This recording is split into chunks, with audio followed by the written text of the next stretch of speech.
Hey guys, what's going on? It's Dan Baird with Graver Mushrooms. How you guys doing today? I hope you guys had a really good Wednesday.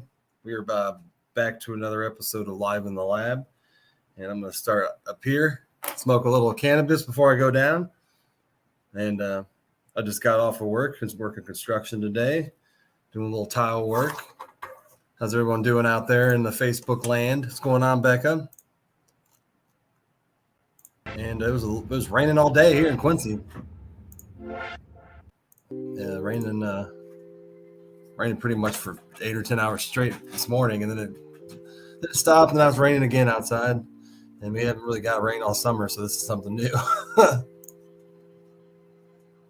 So I'm gonna share out a little bit, as I always do, smoke a little cannabis, talk about a little bit of some stuff, and some other things. We'll hit that like button, share it out as well. We actually got some new changes downstairs in my lab. I actually did some last few days. Did some what's going to be significant changes, but maybe minor now. But I'm excited to see what it's going to do in the future with this new setup I just made. I'm going to share out to some groups now. And Facebook is going really slow. But if you've never joined Live in the Lab, I'm Dan Baird, and I'm the owner of Graver Mushrooms, and I have a mushroom facility, mushroom grow lab in my basement where I cultivate and grow gourmet mushrooms. I almost said magic mushrooms.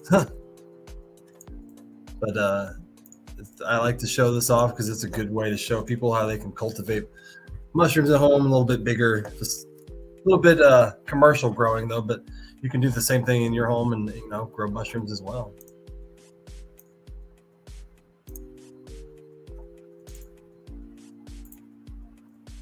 Share it out to my normal 5 groups.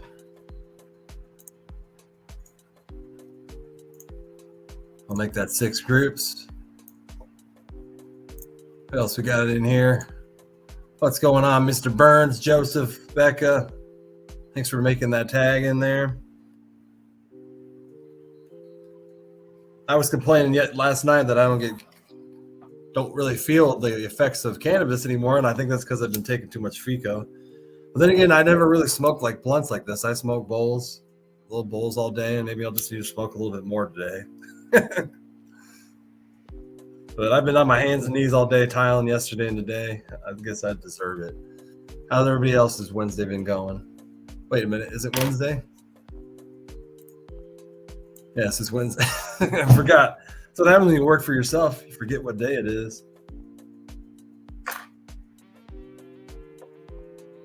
Yeah, tile work. It's a tile work on a floor in a bathroom that had carpet in it, and I tore the carpet out yesterday. And now I'm putting tile in. But it's a really big bathroom, 120 square foot bathroom. It's got 2 showers, so it's pretty good stuff. What's going on, Jimmy? What's going on, Phil? Joe? What's going on, Joe?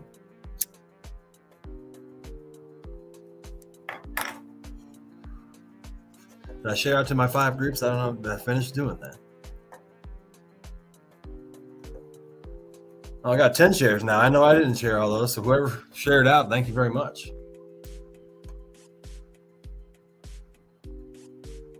Still working, Phil? Working late? Or is that what you've been doing all this week? Hopefully you're still not working because it's 6:30. What's going on, Wayne? Thanks for the share, Joseph. Thank you.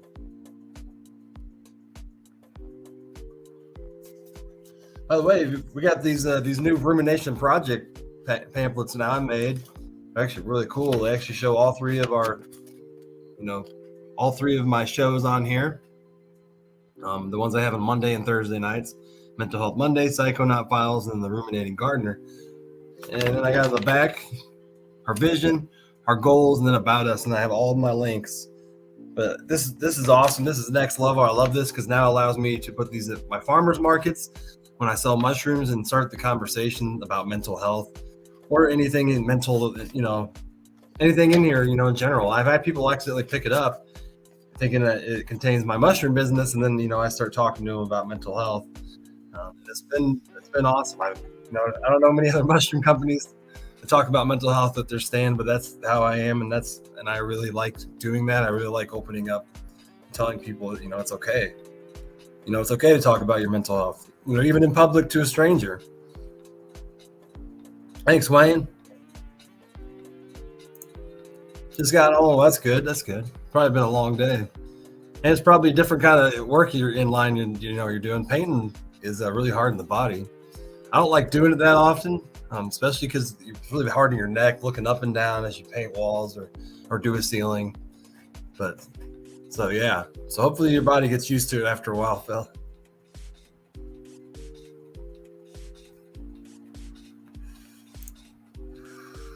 What's going on, Terry? How you doing? Hopefully everybody's having a great Wednesday. It looks like the heat wave is finally over in the Midwest, but now we got a bunch of rain. But I don't know if the heat wave's still over where you are, Wayne, but we're only at about 78 degrees right now. But it's like balls humid out because it's been raining off and on, so the humidity's really high.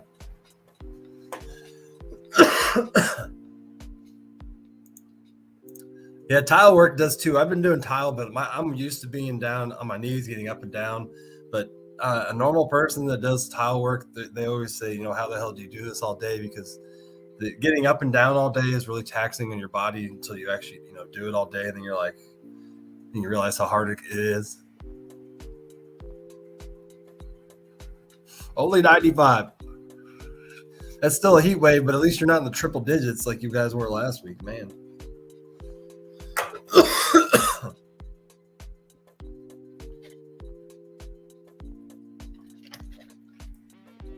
Also, I just got these cool stickers. They actually sent me 2 packages. I ordered 1, they sent me 2. So thank you, Amazon, for screwing up. I'm pretty sure I only ordered 1. But they're mental health stickers, and I bought some to give away at my stand, or put away in my packages I give away. I just wanted to see what they look like.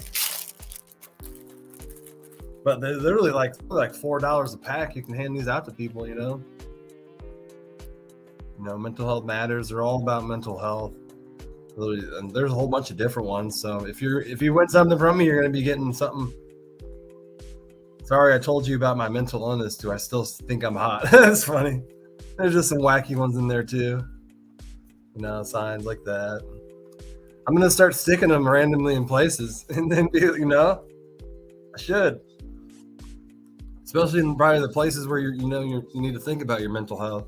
Man, there's a lot of awesome stickers. I don't even see one that's the same. Another cool one.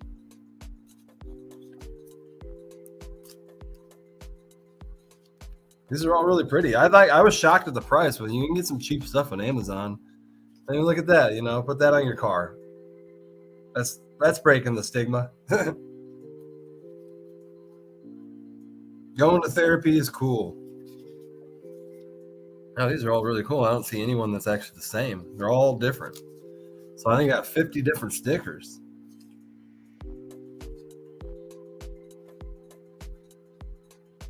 Huh.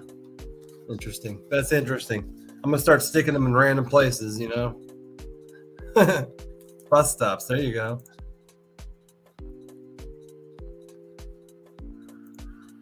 Yeah, they are pretty awesome. Maybe I'll give them away. I should give them away one of these nights. But I actually put them on my farmer's market. I have mushroom stickers because it attracts the kids over, and then it attracts the adults over, and then they end up buying my mushrooms. But everybody likes mushroom stickers, and I have as many adults walk up for the stickers as I do kids.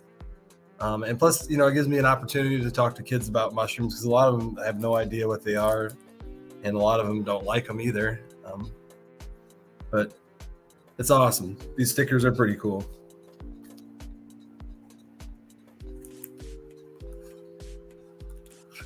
Bus stops. That's an interesting place. I should just line all 50 stickers on the bus stop windows. Well, I got 100 because they sent me 2 packs, and I think they're both the same. Oh, there's one that is the same finally, so there probably is a couple duplicates. There you go.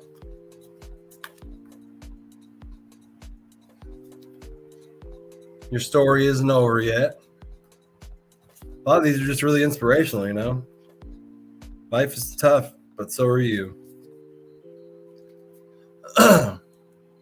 So go check those out on Amazon if you guys want some. They're really cheap, $4. You know, that includes shipping. So you stick those all over, you know, random places and motivate people as well. What's going on, Sir Steve-O?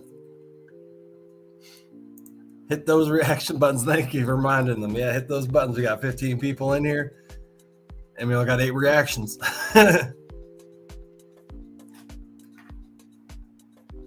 And we're live over on the Rumble. So we don't usually do the live in the lab on the Rumble because you have to set it up beforehand. Which if you see those notifications on Facebook, that's actually why I have to do it, because the Rumble actually makes you kind of put a marker on there so the video has something to feed into. So it lets you, then you have to set up all your other Facebook videos, and it makes that nice notification you see so you can know that I'm going to be live streaming Zoom that day.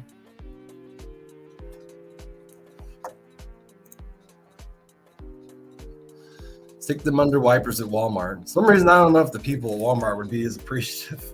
They hate when you stick things under their windshields.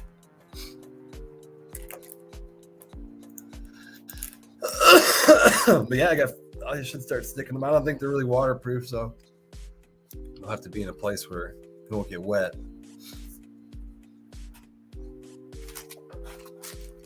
But the funny thing is, they're mental health stickers made in China. Everything's made in China, even stickers. Like, we can't really print these in America, really?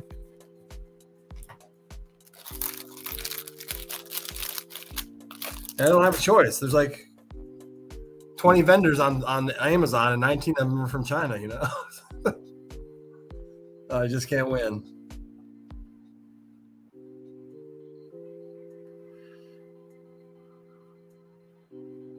What's going on in Peoria on Saturday? I don't really know about the cannabis events. I don't really get into cannabis because I'm into the mushrooms, I guess, and and traveling don't really help sell mushrooms, because by the time I spend $80 on gas, that cuts in my profits. So far, I've just been selling mushrooms local, selling them to the farm, and then this winter we're really going to work on my shiitake cultivation and really push hard on that, because they'll store very well, and they'll be able to freeze, and I think I'll be able to ship them out as well as supply them to restaurants. So we'll have to do a little bit different during the winter because we don't sell as many mushrooms. So that's the game plan. 80% is just a bunch of shiitakes, grow a bunch of shiitakes, and try to sell them to restaurants and move some products, you know, so that I can ship, because they do store very well. They last for weeks, from what I've seen in my fridge. Honestly, I think they last a month before you may start to get a little questionable whether you should eat them. But those shiitakes just store very well. Big Trouble in Little China. Oh man, that sounds like trouble. Put them on condom machines and truck stops. She might just save a life. Although that's funny and ironic, you know, mental health. It is funny.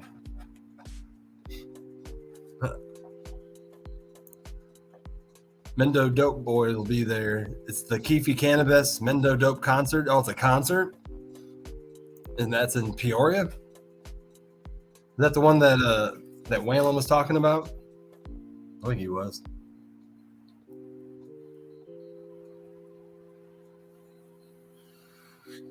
Plus, I ain't got no mushrooms, so I got a bunch of mushrooms brewing. Plan on being at the farmers market next weekend, but I don't have enough to sell this week. You know, I'd like to, because I make some decent money, and if I could do that 4 times a month, this can turn from a part-time job to almost a full-time job, and I'm almost there. And I think next spring will be the big change, when everything changes to a bigger commercial setting. I really think that's the point where I'm going to start pushing a lot more. This has been a really summer this summer. I'm really happy with the progress that I've made in the amount of mushrooms that I've sold. And then I get asked by people, why don't you just grow more? And I'm like, well, it's not that easy. I have to find the time, and then I have to find the way to incorporate this, doing the whole process from growing them to storing them. And I still need a lot of things still to do that, including another fridge. And then I need a little bit of other equipment. As you see tonight, I expanded my lab tonight. I'm really excited about that. I did that the last 2 days, and I kind of just got, I had this other kind of room in my basement that I hadn't been using very well. And so I did what I did, and I'll show it to you when we head down there. It's pretty, got 2 different lab rooms now.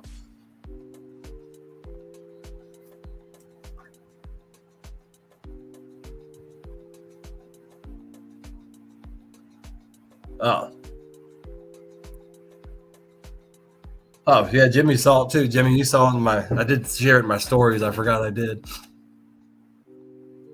Yeah, so I cleaned it all last night, and I was on Waylon's stream, and I was just cleaning everything with bleach. So it's all clean now, ready to do some work in tonight.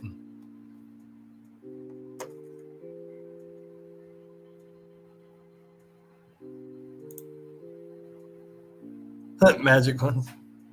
Yeah.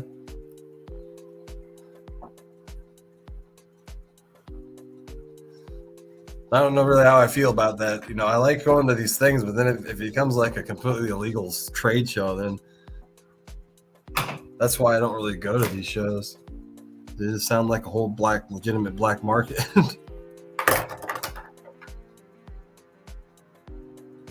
And it's hard to compete in the black market when you're trying to sell something legit. But I'm not really trying to sell anything but mushrooms, so I guarantee you there wouldn't be any other vendor there.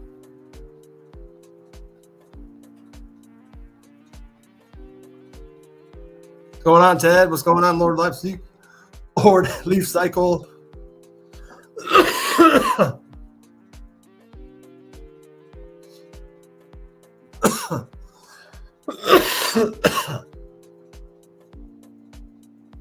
Need to learn all there is to grow.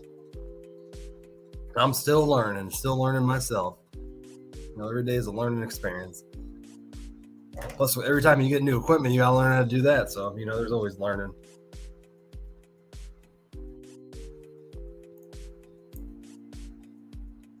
Got 13 lovely people in there here, though. Hit that, forget to hit that reaction button. And I'm going to really get a check. If Amazon sent me an extra pack of stickers, I'm going to give this other one away. Because I'm pretty sure I did not pay for it, and they sent me 2 packs.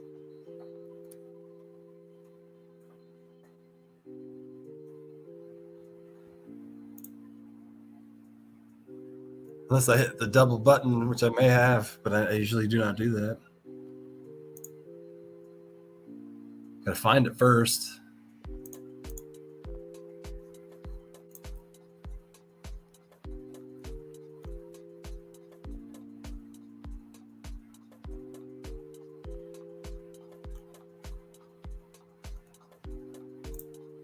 Huh. Apparently they did.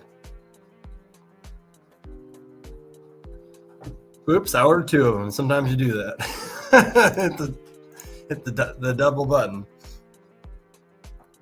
So apparently I did pay for it, but they're only $3.99. They're really cheap. Those you guys didn't see that, I got a whole pack of mental health stickers. I'm gonna start sticking them on your cars, start sticking them on everywhere, just to remind people that your mental health is important, Mental health matters. And I got 50 stickers here, and I don't think, there's barely any duplicates, so I can go all day with putting mental health stickers on something.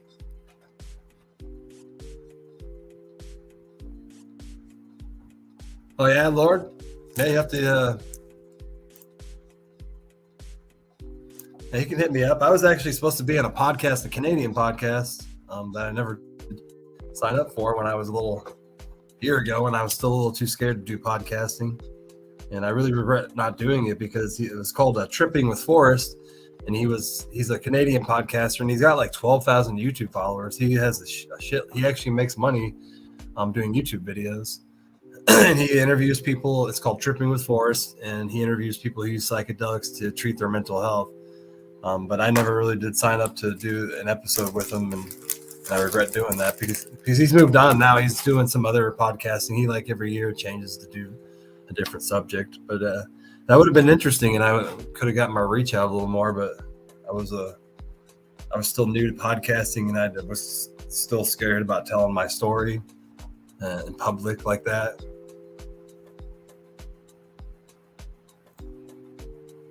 Well, I'm sorry to hear that, man. If you ever need to talk, just hit me up, man. But yeah, changes and new jobs and all that stuff can really change you a lot, and you just got to find your way a little bit while when things change. Sometimes it's a little tough.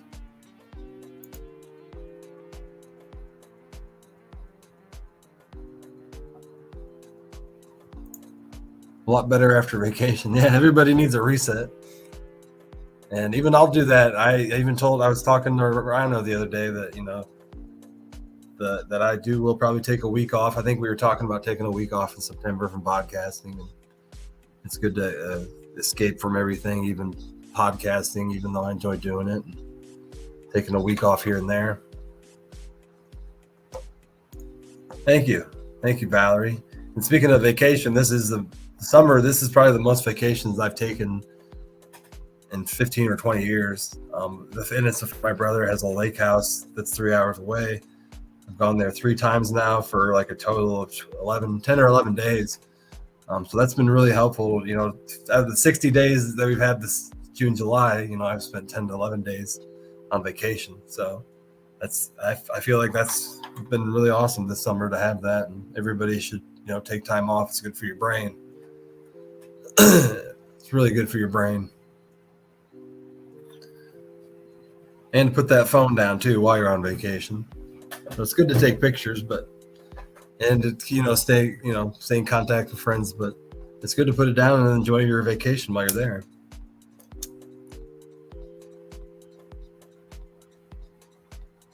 Trying to light the rest of my blunt here without burning my mouth.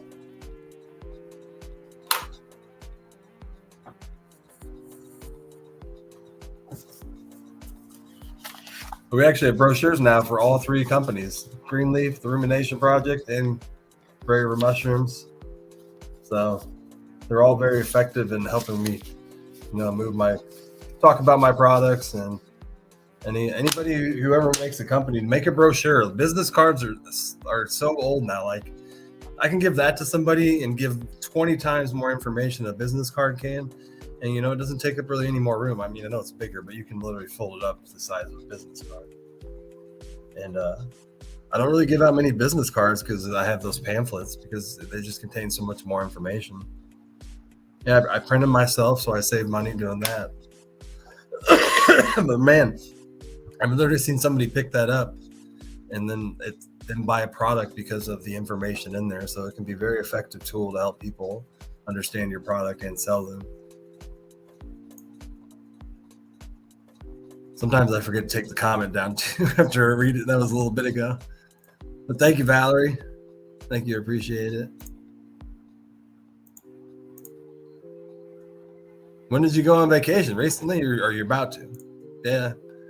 Definitely hit the pause button and need even a rewind. Well, Release Cycle, do you have a show tonight? No, Waylon does, but I don't know who else. He's on Grow Fam, so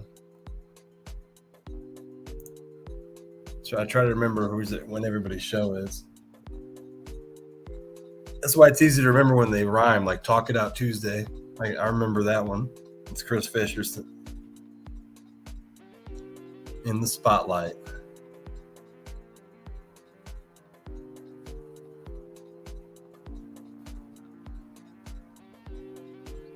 He's on the Grow Fam all by himself.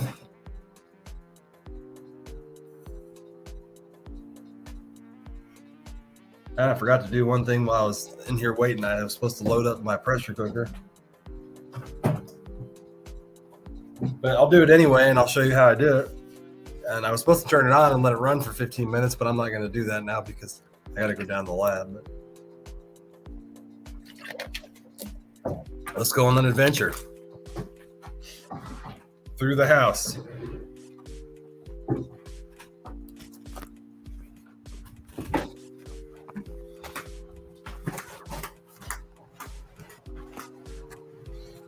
This is actually the 2 pressure cookers. These are the main things in my business. Like if these 2 things break down, I can't do shit with this business because these actually sterilize everything. So to put plastic bags in the pressure cooker too, you have to use pillowcases. So these are pillowcases. And you put the bags in there so you don't burn the bags on the the metal part. And I learned that the hard way. I loaded these in here the first time I did this, the plastic bags. As you can see, these are plastic. Put them in here, and they melted inside the pressure cooker. And there was not any goddamn instructions anywhere. I watched online videos of other companies that do this, and nobody gives that tip away. Nobody gives that secret about the pillowcases. They don't even give it any instructions.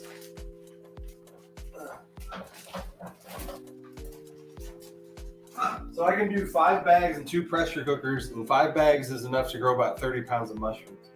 I usually do that about 3 times a week and make about 15 bags. And I could do more, I could do less.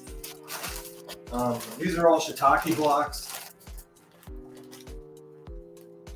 And we're gonna put these in here. I actually made them a couple days ago.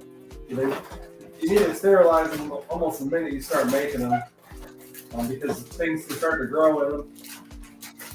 But I have a very specific way of putting them in here. That's why I'm crushing this up in my hand because I gotta make room in here. So this one's gonna fit 3 bags, and I gotta kind of squeeze them in there just right.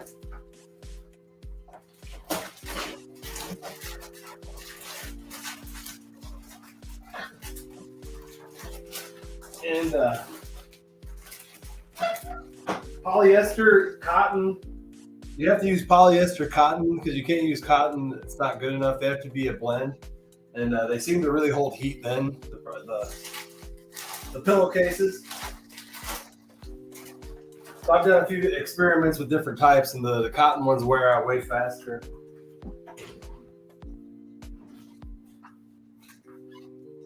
This is not the master's mix, but I do that. The shiitake is actually 80% hardwood, 20% soil. The shiitake likes a little less nutrition and likes a lot more hardwood.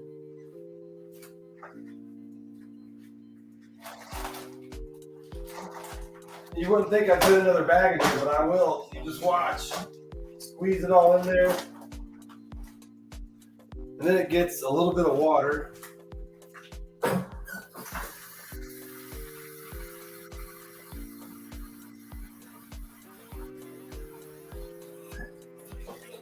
That's all the water that's needed in the pressure cooker to run for 2.5 hours. So that's how long it stays on. It usually takes half an hour to pressurize, and it's on for 2 hours while it just kills everything in there. And then the top one, we kind of lay flat like this, so and then we fold it over.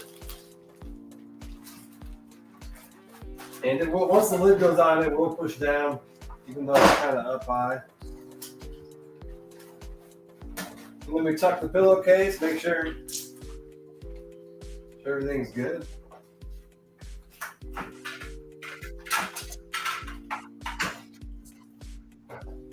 And there's a little bit of too much water in there, so it is squeezing out. That does happen. What's going on, Rebecca? What's going on? Rasta, what's up? I'm just putting my bags in my pressure cooker. I don't know if you guys saw the water shoot out of the top of that.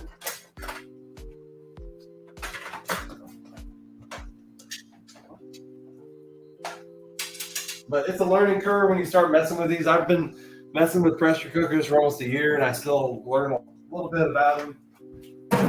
Especially when they start breaking down, because I had them break down last week, and I had to buy new seals. So I have extra seals now, which is nice. Like if you have probably pressure cookers, make sure you get extra of these. And I keep them lubed up with petroleum jelly so they don't dry out. So you can see there's a little bit of oil on it. because they eventually will go bad, and then they'll start leaking water everywhere, and then it's not good for anybody. But they usually last about a year.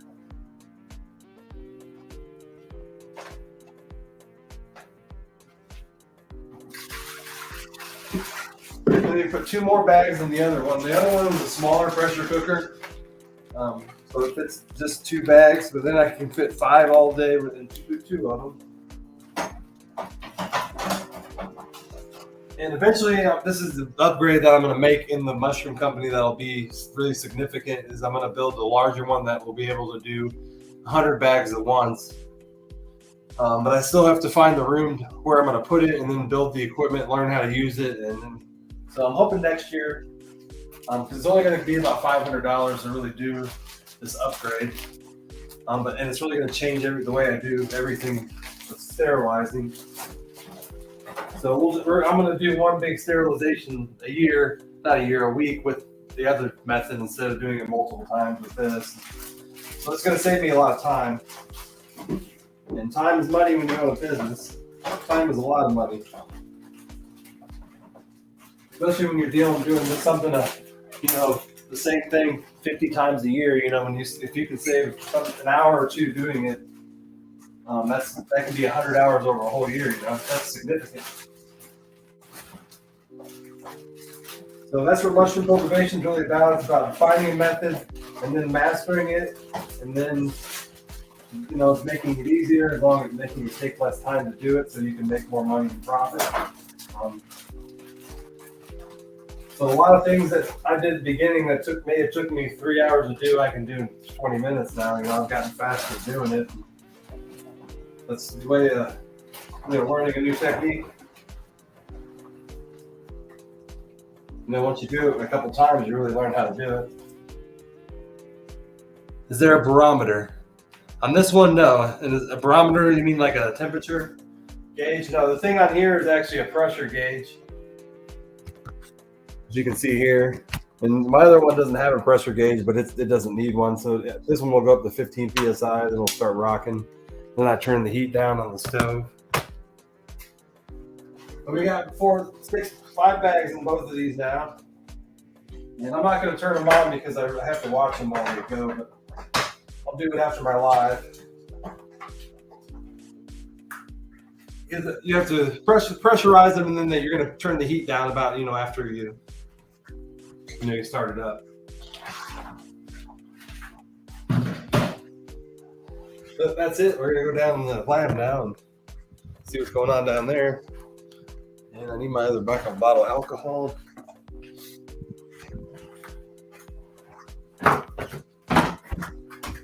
Down into the dungeon.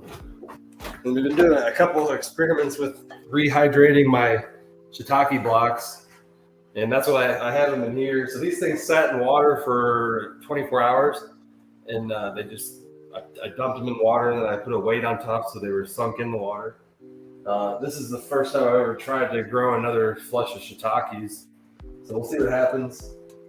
They're probably going to end up contaminated, is my guess. But you're going to learn something, because I've never got a second flush off of shiitake blocks. It's really hard to do because you have to flush them and then put them in water. So we'll see what happens. You might grow some mushrooms. But they're in a completely separate room now, so they're completely away from my main fruiting tent. If you're just joining me too, don't forget to hit that like button. Thank you guys for joining me tonight. When the shrooms are rocking, you better come and knock. And we're just going to open up my fruiting tent and see what's going on in here. Got some mushrooms in here growing, so we better pick them.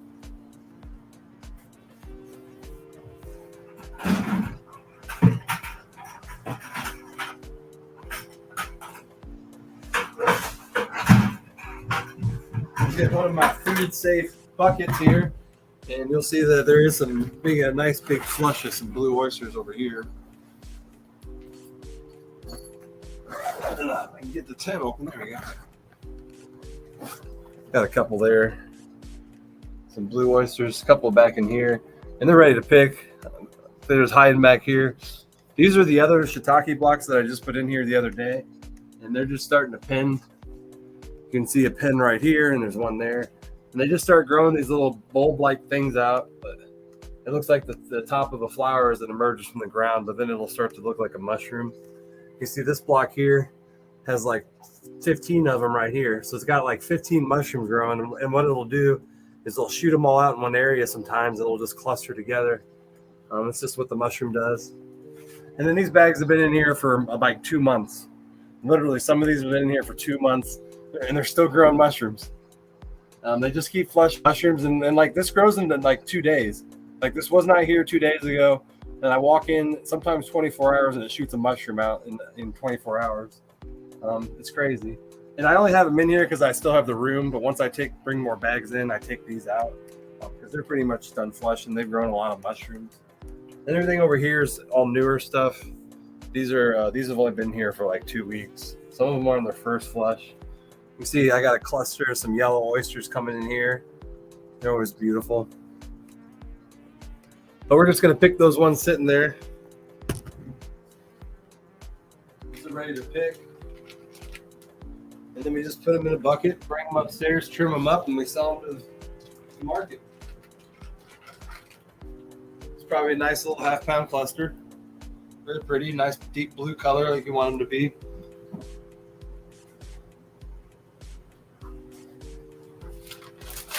Sometimes they grow underneath too, so you got to check underneath the shelves. They'll shoot mushrooms from the bottom. Man, those are big.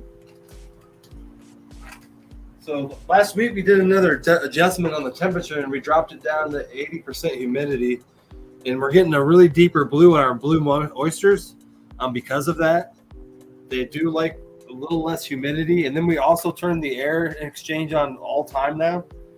So instead it was on for 20 minutes every hour, and now I turned it on. It's on all the time now, and that's my air outtake. It sits over here. It pumps air out of this room constantly, and then brings in fresh air through this other vent over here. And since I turned it on full time, because I've been reading in a lot of chat groups about people just leaving it on all the time in their mushroom chambers, because they really just like fresh oxygen. I don't know, some of them do like CO2 to accumulate the room. Some of the other species, they more or less like fresh oxygen, and this room has so much CO2 in it anyway from all the mushrooms growing. So you have to really get that right temperature, because the blue oysters are really finicky. They can look more, I'm not even on the camera. They can look more gray like this if they don't get enough air. And you can see down here, this one has a little bit of, has some blue and gray. And that's from the oxygen. Really, it depends on how much oxygen they have in there to determine what color they are. It's really temperature and oxygen, a mixture of both. And then these are some of the elm oysters. They look just like they're supposed to. Nice creamy color. Always good.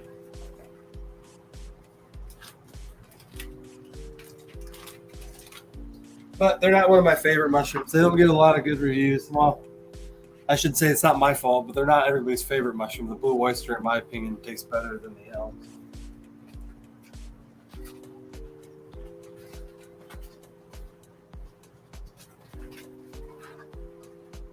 So I also threw a bag outside my yard, and I noticed today that it was full of mushrooms, and it was contaminated, which is why I threw it out. But then it grew a bunch of mushrooms from the rain today. And we just, as we pick mushrooms, we spot treat contaminations, because they do happen in this room. You really can't help it, and I even know from other mushroom growers that they run into the same problems. You're still going to grow mushrooms. But sometimes like contaminations land on the old parts of the mushroom, and then they start to grow. And that's really the only weak part of these bags. Because once the mushroom grows and it's like the stem on it starts to die a little bit, it's a weak part of its immune system. So something will usually jump on top of it, and trichodermia is usually what it is. Forms a little blue spot on some of the old parts of it. And you just treat it with some alcohol. That's what's in here, is 70% alcohol. It's spot treated.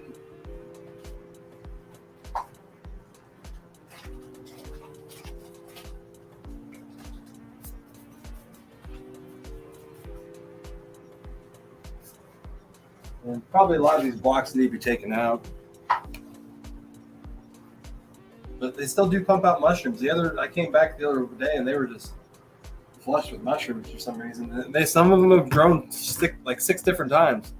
6 different mushrooms.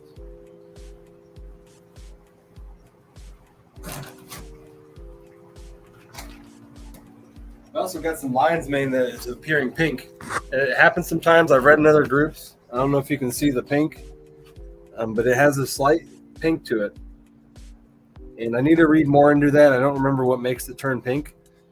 I think it's cold air, and that would make sense because right over here is my air conditioner. It's my air conditioner vent. So it's pretty cool. I don't know if you can see it. Right under it, but it has a slight pink hue to it. It's usually pure white, and I do have some other lion's mane I just picked the other day. But that looks a lot more similar to what it's supposed to be. I've been having a lot of issues with the lion's mane to a point where I don't want to sell it commercially because I don't like the way it looks. And I'm a perfectionist. And that's probably why I get a lot of awesome comments about my mushrooms and when I sell them. Everybody says they look pretty. And, I get, even if the shitty mushrooms that look shitty still taste the same as the good ones, I don't like really selling them, because I take pride in the way they look. And this one looks a little more textbook. It looks like it may develop in the way it's supposed to. And these are long hairs, and I see the hairs developing. I see the hairs better than I ever have before. So we may be getting on to how the preferred method of how to grow these lion's mane and make them look really good. Because I am growing them. I just picked like 4 or 5 pounds, but like I said, they just don't look like what I need them to look to sell them commercially. They need to look have the hairs on them.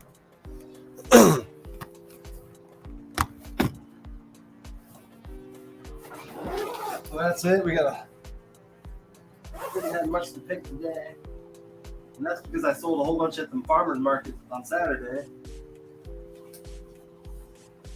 If I can get this closed. There we go. But that is probably, that's probably 3 or 4 pounds in here. And that's about $30 to $40 to me, which I'll sell to the Terrapin Farms. But I cut all the stems off and make them look really presentable when I do. So I'll probably bring a whole bucket tomorrow to them, and a whole bucket, a 5-gallon bucket usually weighs 7 to 8 pounds. And sometimes I bring them 2 of those buckets full of mushrooms. What's going on, Devin? I remember where it all started too. But yeah, you just reminded me that because that tent wasn't even there. It used to be a washer and dryer. And then I had to move the washer and dryer to the other side of this room. And so I had to move a gas line and all the stuff it takes to run that. So yeah, it has been a journey. Now I'm going to show you the other part of it and walk through my cannabis garden. And we got a whole bunch of shiitake blocks going. I'll turn this light on and show. I just put like 10 blocks, 12 blocks into my fruiting tent. So this is a little light right now, but still a lot up here. These are all the shiitake blocks. All these are shiitake. And these down here are blue oyster, pink oyster, lion's mane. I got a few going here. And tonight we're going to do a whole bunch of shiitakes too. But you can see as they turn more brown, like that one's probably ready to go. When they get about 75% brown, they're ready to go into fruiting tent. These just started. These are literally a week old. And they're going to be on this shelf for another 7 weeks. So it takes 8 weeks on this shelf to reach that point where it's at up there. And that one actually has a date. They seem to be fruiting faster. That actually says June 7th. So we're almost to 8 weeks next week, So I think it's more about 7 weeks when they're ready. And they got all these enzymes in them. It's all this orange nasty juice in there. It's stuff that the shiitake produces.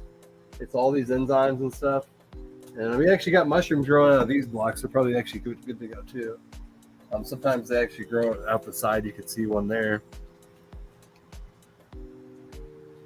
And then we got our other experiments going here. These are actually my cybacillin mushrooms I'm growing in bags. So these are magic mushrooms, and there's actually some growing on the top. And there you can see them there. But usually people do not grow these in bags. These are something I experimented with. I just started. You can see the date, July 7th or July 5th.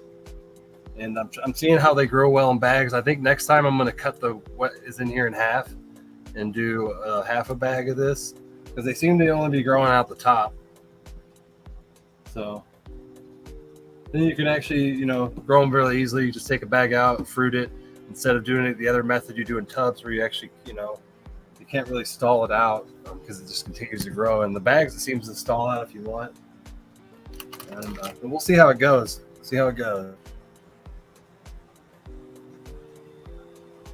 was reading your comments.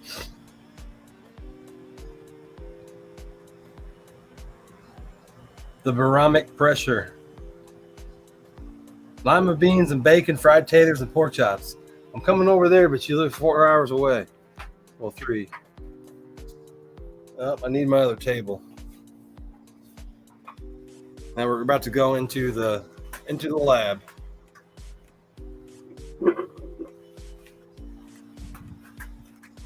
And I need to get my alcohol bottle,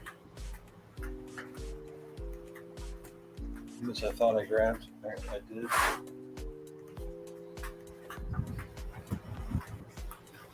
And then I put it somewhere. There it is.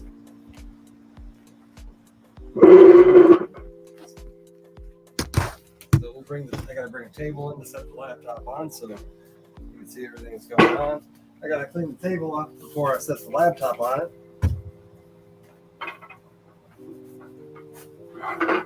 There's really anything that comes in here should be clean, including me, and I just took a shower an hour ago. Here we go. And I did show some of this off last night on Waylon's podcast. But we shot a hole through my lab. There's a door here now, So that used to be the way in. This is a 4x8 tent. Sorry, a 5x10 tent. Here's my flow hood I do my work in. So I decided to open the zippers up. There's actually zippers all the way around the tent. And I had a chamber that was already over here built out of plastic. And now I have this whole thing. Tent now has a floor, a Mylar floor. Everything's sealed and taped up. And last night I spent a whole bunch of time bleaching the whole walls and everything. So everything's really, really sterile in here. And this was another tent that I made about a year ago. And I was going to use it for storage. And then I kind of used it to grow some mushrooms. And then I had issues with growing mushrooms in here. The shit got contaminated all the time. So this is going to solve a lot of my issues now about the contamination issues, and expand my my actual clean room, because these rooms they're usually immaculate. I bleach everything once a week usually in here, bleach clean as much as I can. I only come in here after taking a shower. I have some pretty strict protocols about when I come in here. So we're gonna do a little more. Oh man. Black mold. Some of those old Petri dishes, if they sit around too long, start to get shit on them, and one of them did. So just throw it out. But I was going to move a little bit more equipment in here. That's what I had to do still. So I'm going to move some of these tubs into this storage little room here. So all I got to do is just really clean them off. I didn't bring any rags in here. Be right back.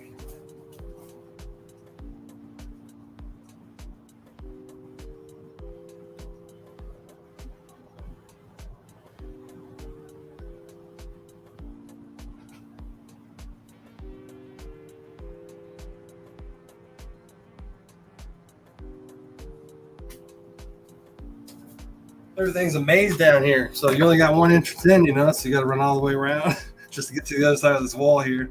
That's on the other side of this laptop. Because I have these rags here that I use to clean stuff off. I didn't have any in here. And I'm just using hydrogen peroxide to clean these off because hydrogen peroxide's cheap.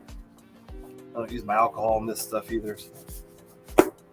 And these are just storage containers that I actually have. Like this has my my HEPA filters, some of my HEPA filters in them. But I like to keep stuff very organized and clean in here.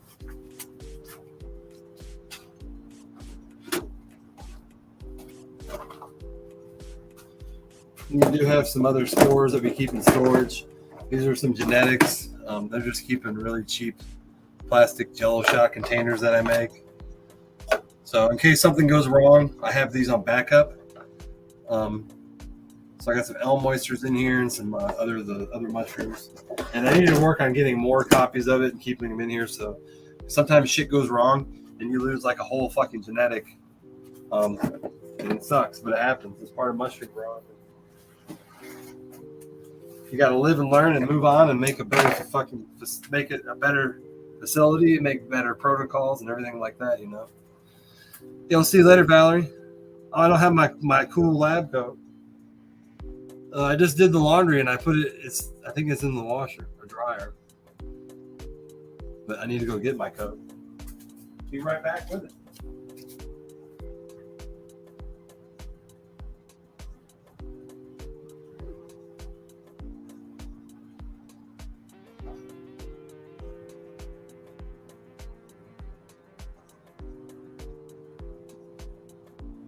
Oh, so fresh and so clean.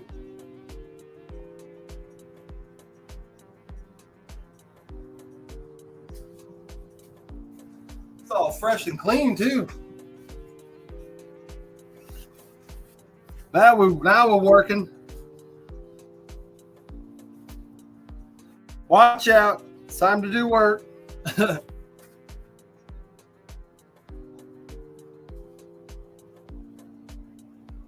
Yeah, Dexter's brother. You were watching last night, huh? Yeah, I was cleaning everything pretty hardcore. It looked like I had just killed somebody or something and was cleaning up the lab. But I mean, that's what you have to be. At least once a week, you just have to be really tedious, cleaning everything. You literally have to wipe every square inch in here. Because that's all it takes is one little spore or something. We got some parts here. These are parts to some of my equipment, just in case the stuff breaks. It's nice to have extra parts.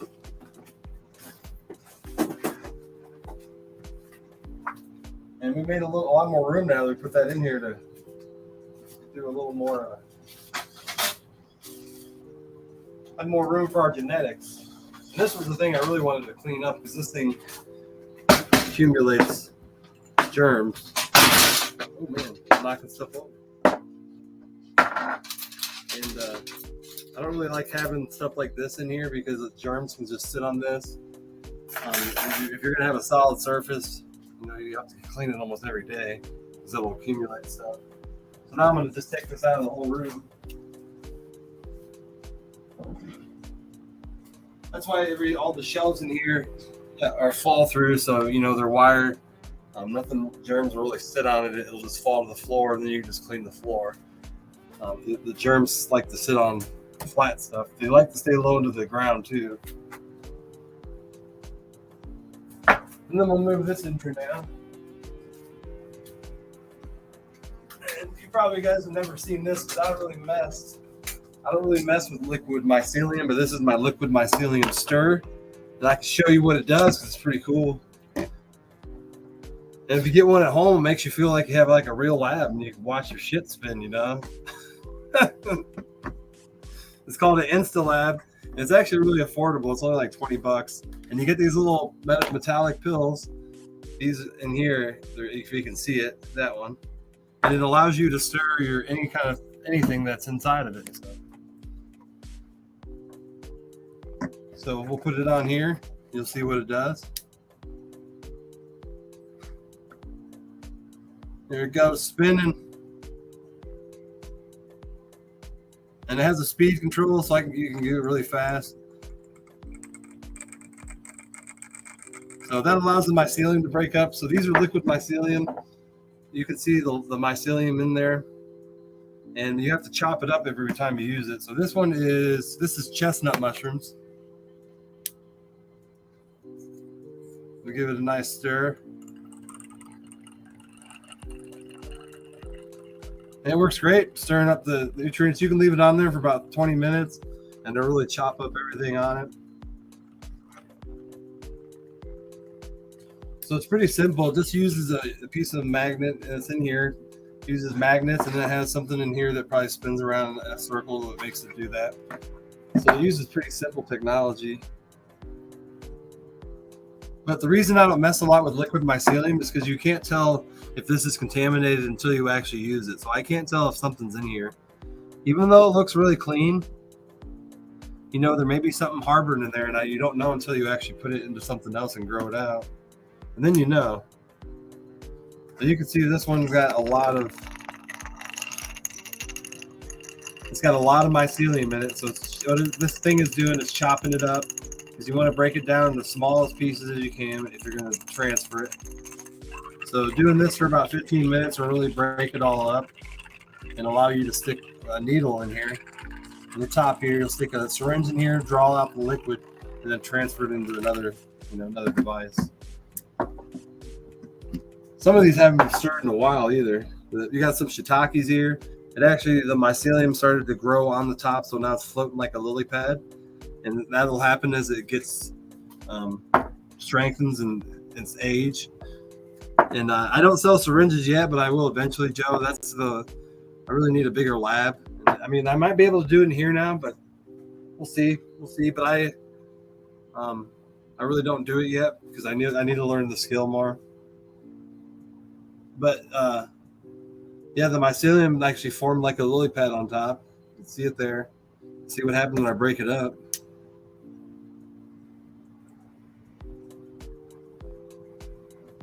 And this is shiitake mushroom. These have probably been in here for a year. So some of these have been in here for quite a while. This one says 10-4, which that might be 2021. So they may be almost 2 years old. And you can store them in here forever. They basically they'll store in here forever, but at one point they can get contaminated and you won't really know it. But there is a filter on top that allows air to go in. And then this is a sealable filter. You stick your syringe in and it'll seal it on the way out so nothing goes in. And it is called liquid mycelium. This is a recipe I make myself. It's basically water, and then it's about 4% honey. And you want to have a sugar, but you want to have a natural sugar. So there's a few other products you can use, but you cannot use real sugar. You want to use like a nature's man instead of man-made sugar. So honey works great, and you just put a 4% mix in it. And anybody ever wants that recipe, I actually have it. So, and I can share that with people because it's really hard to find that kind of stuff on the internet sometimes. An accurate recipe of how to make, liquid mycelium. Yeah, natural sugar. If you use any other sugar, it'll that word I can't think of, turned into ethanol. Ferment, it can ferment and grow mold, and that's not good. You got other bacteria growing in something that's meant to just grow one bacteria. But yeah, now we have this in here. It allows me to have all this, a couple more shelf room in here, which is what I need. Then we have stuff like this that we got to store. And these are all my Petri dishes. I buy them by the 50 pack, and then I usually make and by the 50, 20 at a time.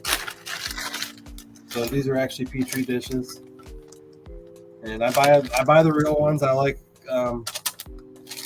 I got some pretty good ones, and I do sell these, but I do not make them that often. Ferment into something, I don't know. Usually any sugar that ferments can start to feed some other bacteria. What's going on, Corina? Did we say that right?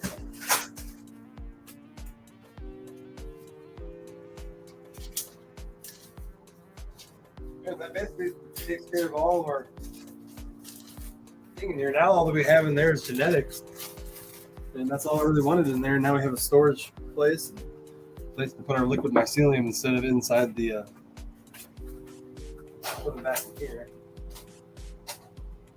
Some of these Petri dishes have been here for a year or two, and I don't really use that often because I just do transfers. So I'll transfer like this into another bag, which I'm going to do tonight, which you'll see. But it's really hot in here too, like 74 degrees.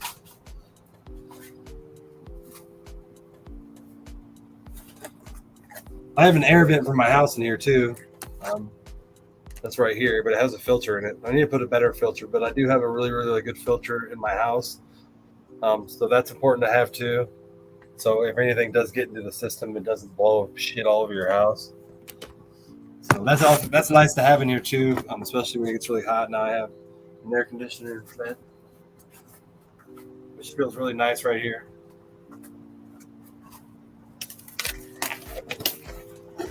But we're gonna start suiting up because we got all that stuff over here.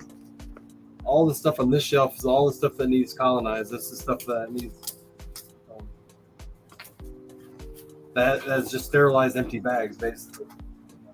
We do have a lot of other stuff here. We got these are lion's mane, and we'll move these all over here now.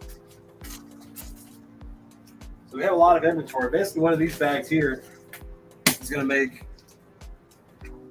This is going to make about 30 to 40 pounds of mushrooms.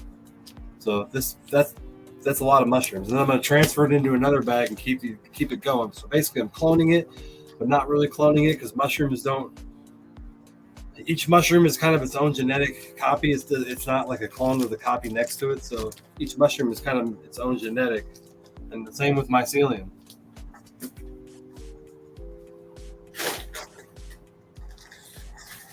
But in essence, it's cloning. So we're going to move the laptop back to a place where you can see me at. Or now that I have this in here, I might be able to maybe move it here. You'll see me better.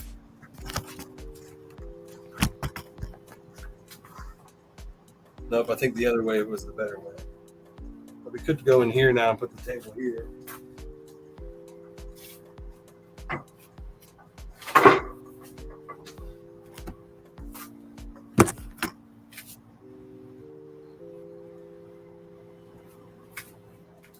Well, I think the other way worked better. We're going to put the laptop where I always put it, right over here.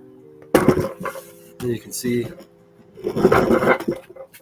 just fine all the way in.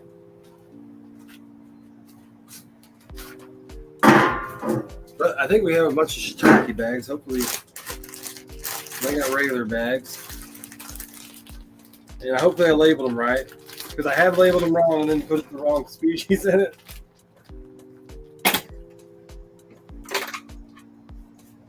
But now we're going to turn our machine on, so I don't think you'll be able to hear it, but it does make a little buzz, I think. So this thing here that I'm sitting in front of has a 750 cubic. Why didn't it go on? There you go.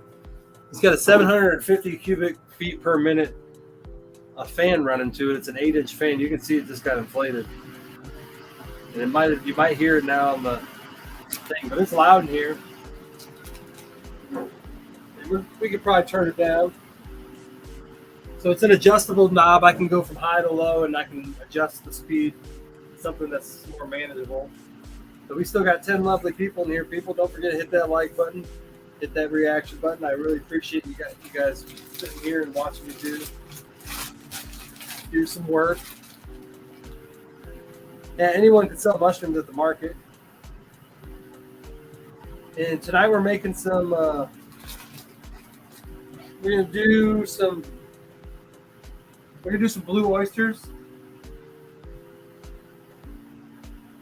And yeah, probably do a lot of blues. I'm really thinking I'm gonna do more blues than elms, because a lot of people I don't think like the elms as much as the blue oysters. So we're gonna do some blue oysters.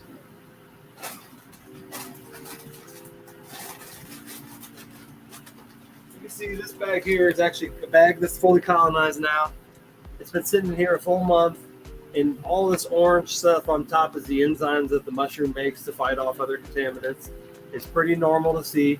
It doesn't mean there's a contamination in there. It forms into its immune system.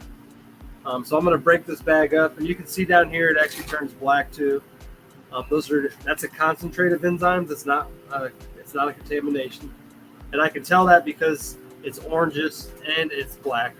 So it'll actually usually have an orange color with the black instead of.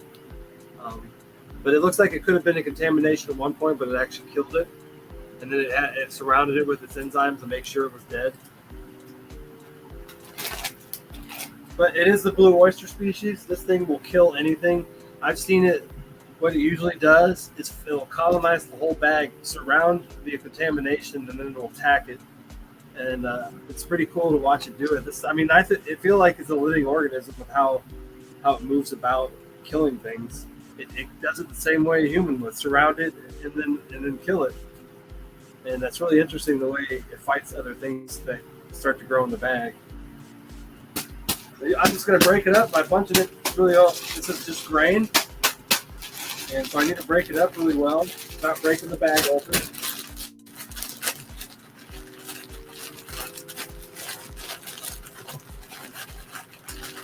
And this is just grain. This is whole oats from Farm and Home Supply. And this is what I use to colonize the mushroom mycelium. So the mycelium needs a nutrient base to kind of grow on, and this allows it to grow in here, and then allows me to break it up and move it into other things. Unlike here, this is its final home. Once it's in here, I can't do anything else to move it because it's going to take the brick and it's going to harden it into something really that's hard as a log.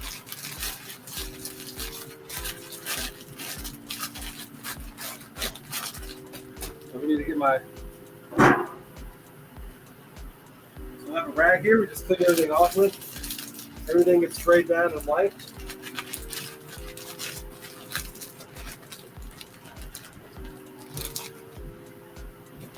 We got more to break up at the bottom here.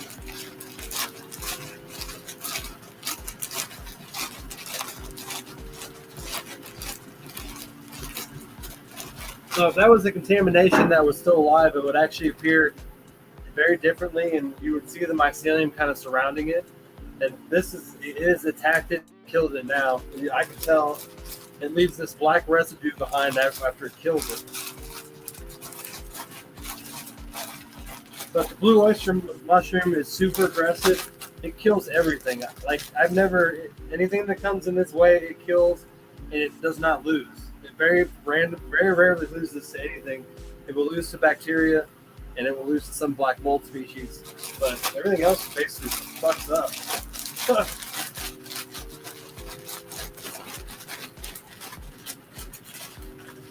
And maybe it may be the blue oyster, maybe one of the original mushrooms on Earth. That may be my theory.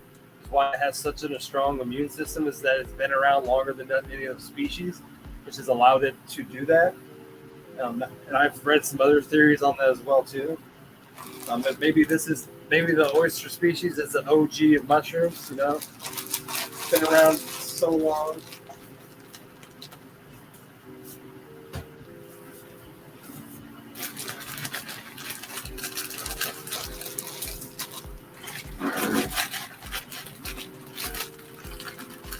And then we got our 10-pound bag here. This is our this is a master's mix. This is hardwood pellets and soy hull, and then some water. And we're going to open this bag up. And when I do, I usually don't talk. So if I stay silent for about 30 seconds, that's why. Because this bag's going to be open. And I need my scissors. And like always, we make sure everything's clean. We even spray out the scissors. Everything gets clean. Got open our grain bag. And we also have paper clips, clothespins, so that when I do open this, I can clothespin it back shut.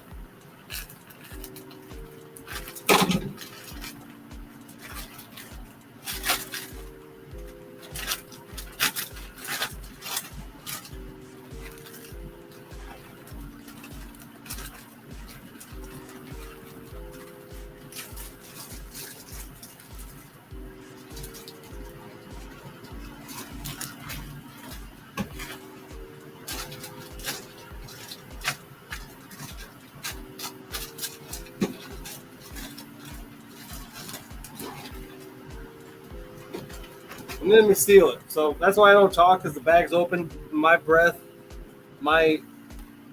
inside my mouth contains, a lot of bacteria. No matter how many times you brush your teeth, how clean you are, your mouth contains the most bacteria anywhere in your body is in your mouth. So I try not to talk and inject those germs into the bag, And I know a lot of other mushroom companies, if they're doing live streams, they have some of the same protocols. That's actually where I learned it.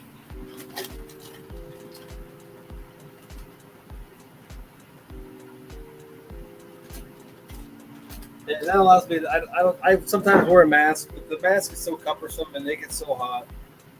And this thing's blowing the air away from me, so if anything's blowing, it's blowing back at me. So there is that chance that I can't project something into it. And then we're sealing it up with this sealer. It's a plastic sealer that sucks because it's on its last leg of life. I need to buy a new one, which I'm probably going to go upstairs and do after the show.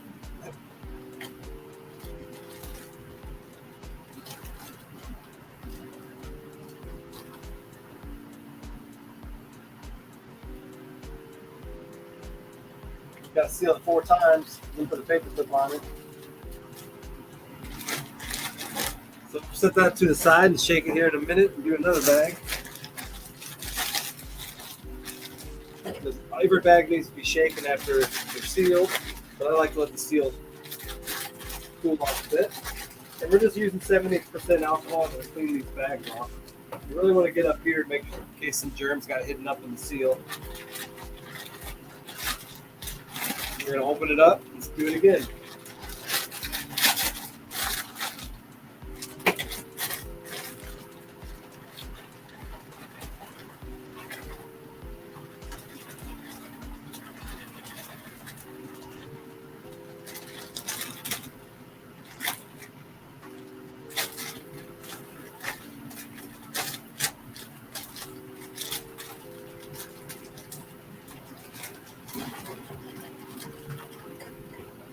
Smells really fresh too. So every mycelium has its own odor too.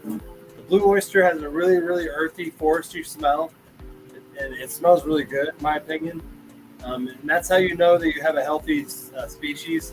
Like I was a little worried that this could have been contaminated, but once you smell it and it smells really healthy, that's when you know that you're good. And if there was any kind of bacteria in there, you would smell it because bacteria has any bacteria has a bad odor. And that's how you know anything is contaminated with it.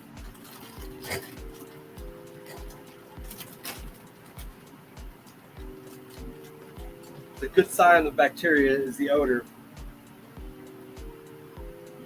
And that's the same reason we have odors that come out of us. It's because of bacteria that lives inside of us, you know? But it's interesting, every species has its own smell. I really like the smell of chestnuts. It smells like a melon, like a sweet honey melon. Yeah, honey melon. And the first time I smelled that, I was shocked that, you know, a mushroom mycelium smelling like a melon. And we got to make sure we label these because I am sometimes mad at them. So we're just going to write BO and then today's date. And I just write the initials for blue oyster. And then 8-2, just like to know when I made the bag.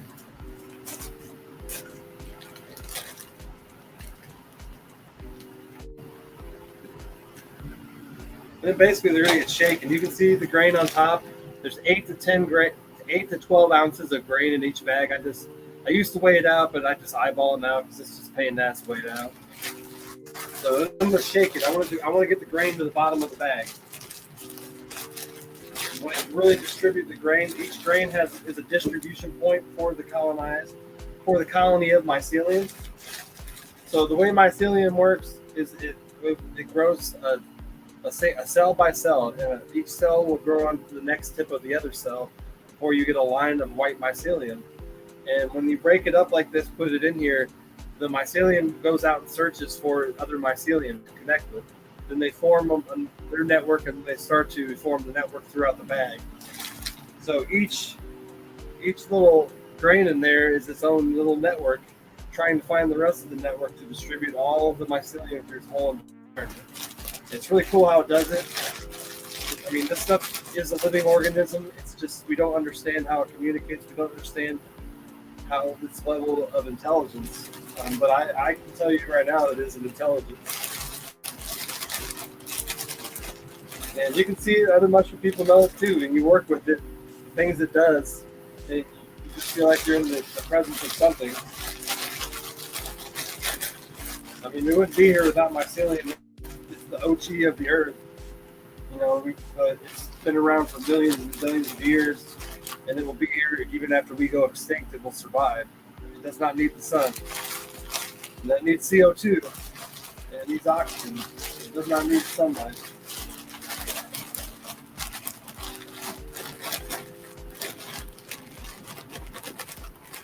Thanks, Joseph. We also teach a mushroom class. This next coming spring, we'll be teaching it in Quincy, I hope. And I'm going to have to get together my syllabus and present it to a local college, but they allow you to present non-credit courses. And I'm going to teach how to grow mushrooms. It's an hour and a half course I've already taught 4 times, so I have it pretty set down, and I have a PowerPoint presentation of everything that I explain. And I also teach it to kids in school. I went to a grade school in May or March, and I taught K through 6th grade, and then we had 7th through 12th grade. We taught them in 2 separate classes, and it was really awesome. They all really intrigued and stuff, man. Not a lot of kids, because I never remembered having an opportunity to look at real mushrooms at that age, and now these kids get to see a mushroom poking out of a bag, like you can do this at home,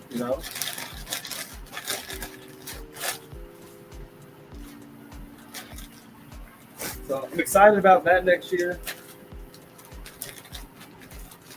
Those are the things you do that you don't make money off of, but that I really enjoy doing. But I shouldn't say that, because there's mothers. I had teachers that came in and watched me because they had never seen a lot of this stuff either. And it's an academy school. It's a private school that teaches. They use a very different methodology of teaching. They teach kids the truth, no matter how hard it is. Especially like with World War II, teaching children and stuff the truth about that. It's kind of hard. And a lot of our books in the public schools kind of cover that up. So this school kind of, more exposes the truth. And I love the way they teach. They actually, all the colors in the rooms are all neutral. They have lighting that's really relaxing in the classrooms. The children clean up the classrooms. And this was something they started when they first came in. They had volunteers clean the classrooms. And now they taught the kids to, and now the kids get on each other when things aren't clean. So you have kids in 2nd and 3rd grade who are taking pride in the classroom, and all I did was teach them how to clean, and then let the kids do it, And I think that maybe they should do that at every school, because it teaches kids at a young age especially, the importance of being clean, of cleaning up your own area, and then doing it as a team, like you should, Everybody doesn't have to do everything. Everybody takes on a chore, you get things done a lot faster. So I found that really interesting. The teacher was telling me that story, how when the kids started literally getting on each other about keeping things clean. And now the school was pretty spotless. Like, what they did was this is a school that closed like 20 years ago, and it was closed down for a while. And then a developer reamped it, and a portion of it is still a school now, and then the rest of it is all businesses. So it's like 3 wings in the school, and they still have 1 wing of it. And if anybody in the Quincy area wants to know, it's called Ole Miss Academy, and they do take new students. And they are growing really fast, for sure. I think they just doubled this past year. So, because their parents are looking for a different way to teach children, And this is what the school offers. Something that public schools, neither public nor Catholic schools, offer. Skills that kids can really use. And also, when I was there, they were actually teaching kids how to plant flowers. One of the teachers had brought in like 30 flowers, and they were planting them out in their courtyard. I'm like, I don't remember doing that in school. But that's what they teach there, Teach kids how to garden.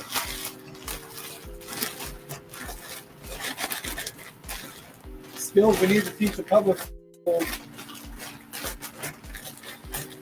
Gardening 101 should be a required course.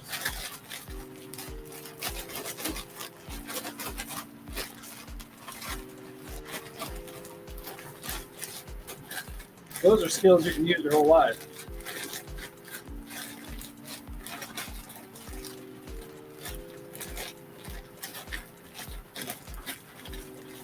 But times are changing. We need to teach our kids different ways for sure.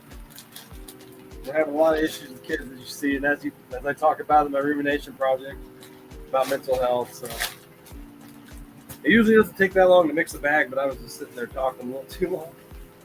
These usually get paper clipped again.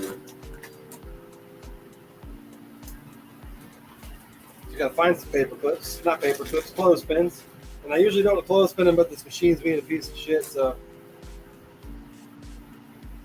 clothespin them, and then they're gonna go out on the shelf, on the storage shelf, for 10 days, and then they'll be ready to fruit.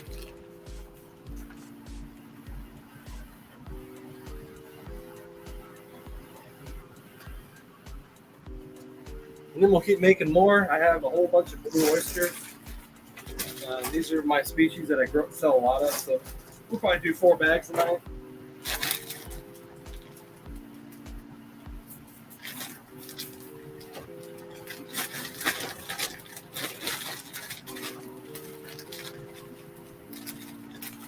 How's everybody doing? Everybody have a great hump day?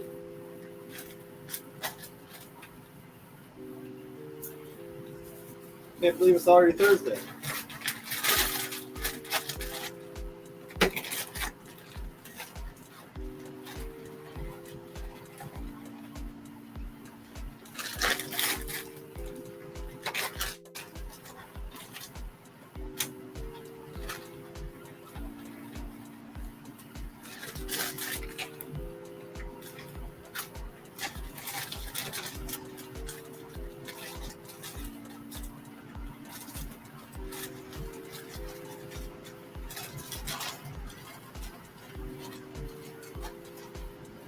It's getting hot in here. No, I know it's only Wednesday, but I said I can't believe it's almost Thursday. Almost Thursday.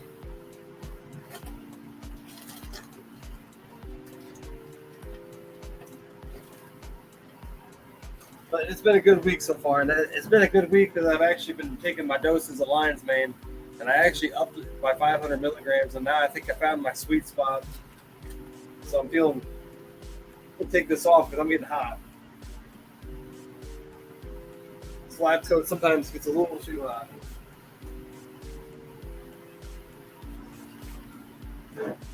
But it's really been a good week. Been staying focused. Been getting stuff done like we should do. But sometimes your brain doesn't want to do.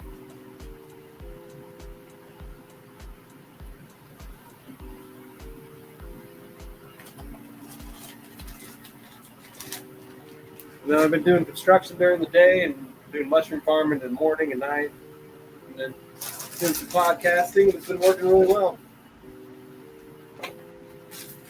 I seem to be managing all very well.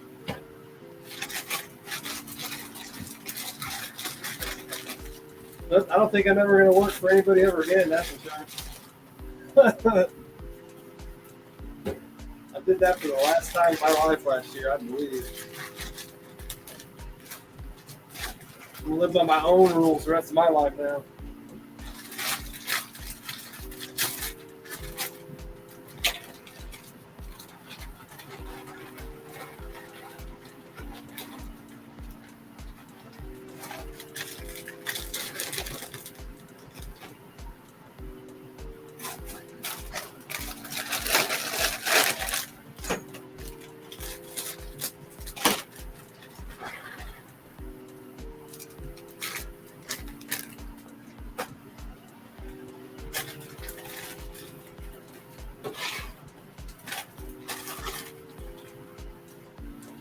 Then we had an old bag I dumped in there too, I was trying to get rid of.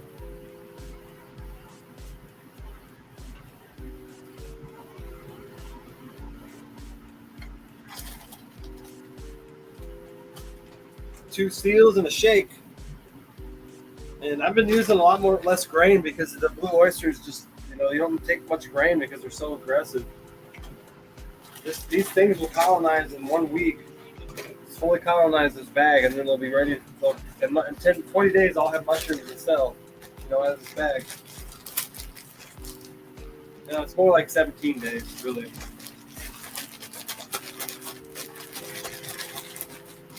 And we're really just trying to work that grain to the bottom of the bag. We need it to be fully distributed. You can see we got a big old spot here.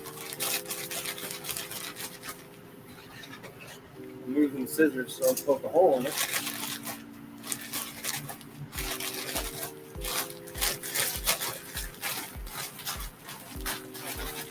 We're going to massage and shake it like hell. Really get the grains into the middle of the substrate. Once I get a better sealer, I'll really shake it, but I'm afraid the bag will break open.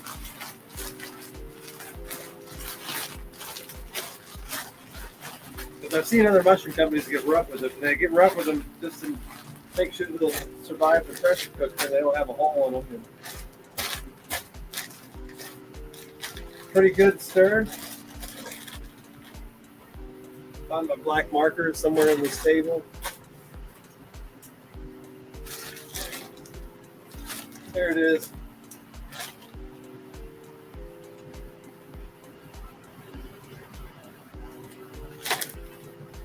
And just like that, you can't see any grain. It's all hidden. Same with this one.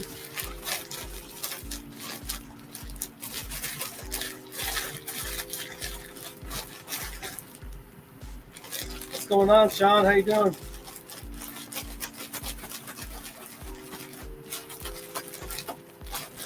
We're just doing some work in the mushroom lab tonight. This is my home cultivation lab where I do all my clean, sterile work in front of this thing here, this flow hood.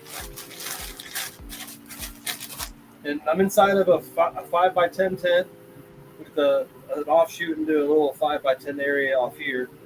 And this is all clean area that I only come in here after I take a shower. Everything's very, very sterilized.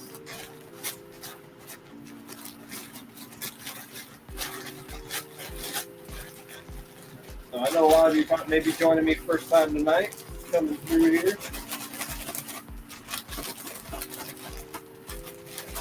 Or you may know me from my podcast, The Rumination Project, but I do own a mushroom business.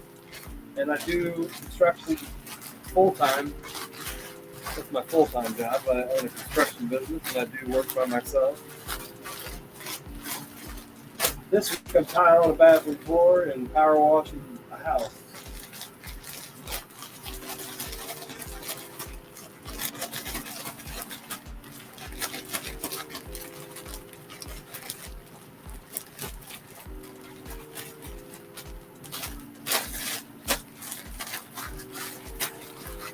You also get a nice workout. These bags weigh 10 pounds each. So if you do this all day, which I haven't done yet, I haven't done mushroom farming full time. So I usually just do it a few hours a day if I need. It's been really a great additional income though, so especially this summer. My glove keeps getting hot. Gloves are sticking.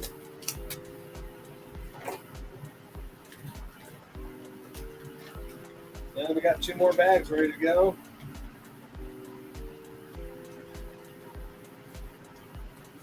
Stick them outside.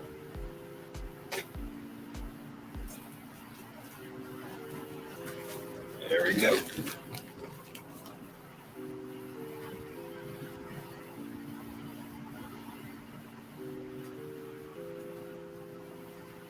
And we probably got one more to do. We got some small bags.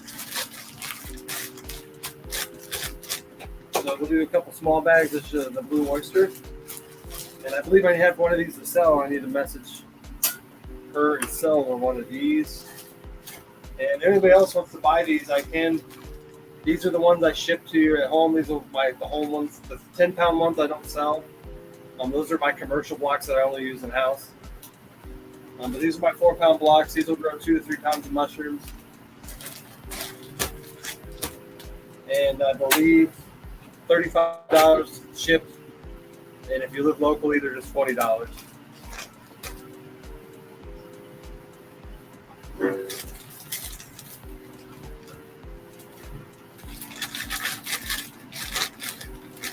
But then you can grow mushrooms in your own house. And you can grow really big flushes out of these little bags.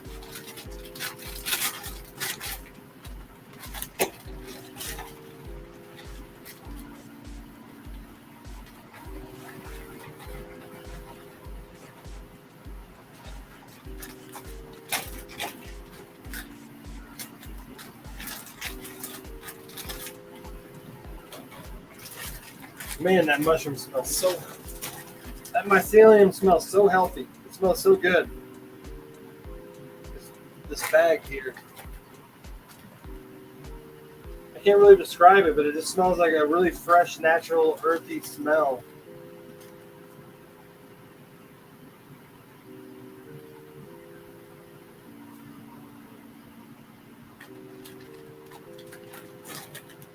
You got some blue oysters.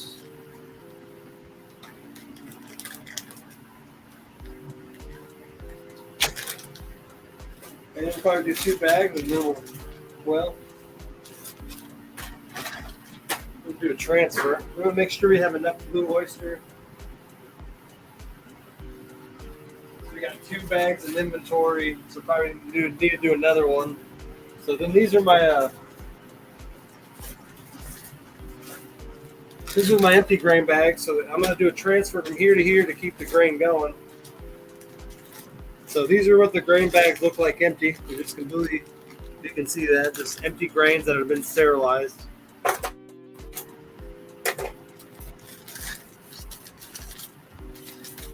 And the method to hydrating these is I actually soak the grains for 24 hours in a bucket full of hot water with gypsum and lime. And then I drain the water and lay the grain out on a table with on a polyester towel. It's a bedspread. It allows it to soak it up and not stick to it.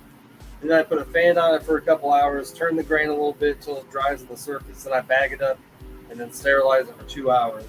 And this method has worked really good to grow these grains. Every mushroom grower kind of does his own thing kind of differently. It has to learn how to put the water into the grains, because you basically want the grain to hold water, but you don't want any water on the outside of the surface. So that way, if you see how I shake the bag up, each grain is still individualized. They're not stuck together by water. So that's when you know you got a good grain. Now, if they get mushy or stuck together, then you're probably overcooking them or overhydrating.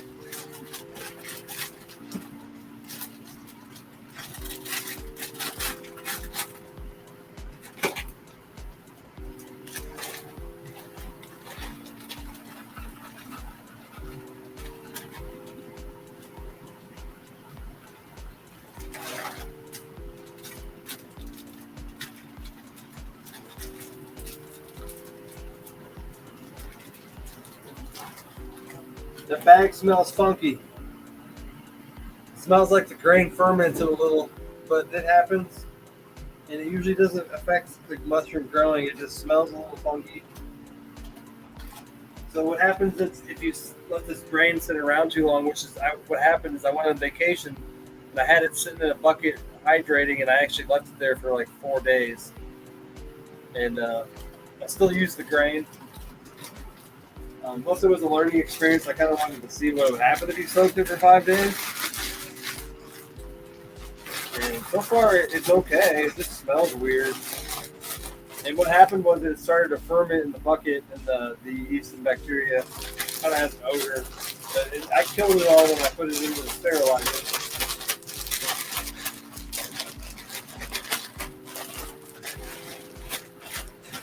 So we're just going to shake the bag up a little bit, spread these grains around.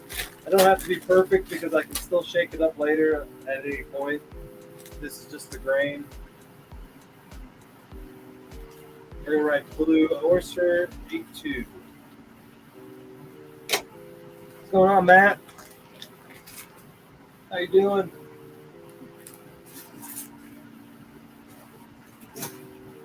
And we'll just do one more bag, a small bag. We got enough. If you're just coming through, hit that like button, hit that love. I love getting love and appreciation. I love sharing knowledge. It's what it's all about. And a lot of people have no idea how mushrooms grow. So showing this little tidbit may get it out to somebody else who may find it fascinating, and we can all learn together.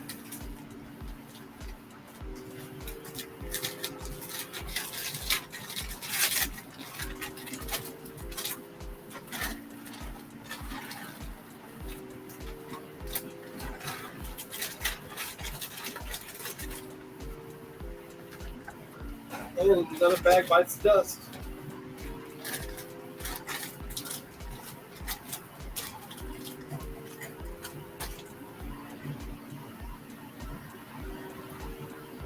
Yeah, couldn't get a buzz off it.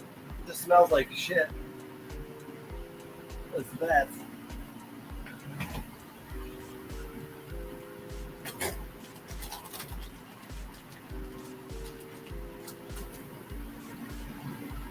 I really haven't made a mess tonight, knock on wood. Usually I drop grain all over. And that's why I have to clean the lab every once a week, because there's grain on the floor.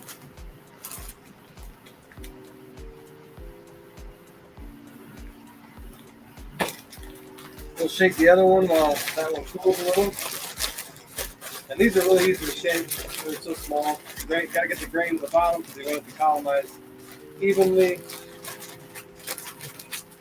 Especially if I'm using the bags I sell to people, so I want them to be really shooken up, ready to go.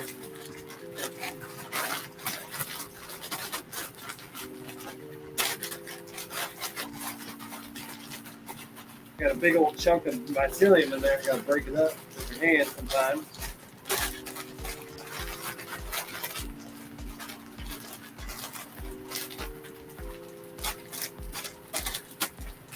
Been live for an hour and 38 minutes. I appreciate anyone that's come through and liked it or even watched for 30 seconds.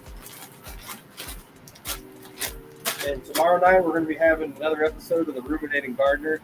And I'm probably going to have some guests, some last minute guests that I haven't asked.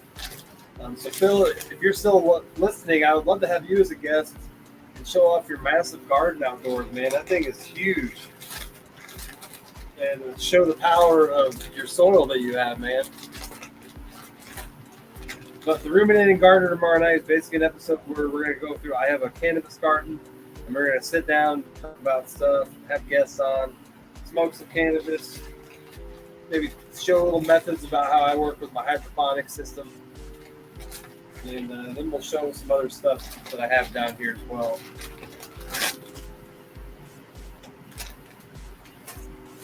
Because I do have a pretty interesting system. I grow hydroponically. I don't have any soil. I built the system myself, and I have about 4 or 5 tents outside that are for my cannabis.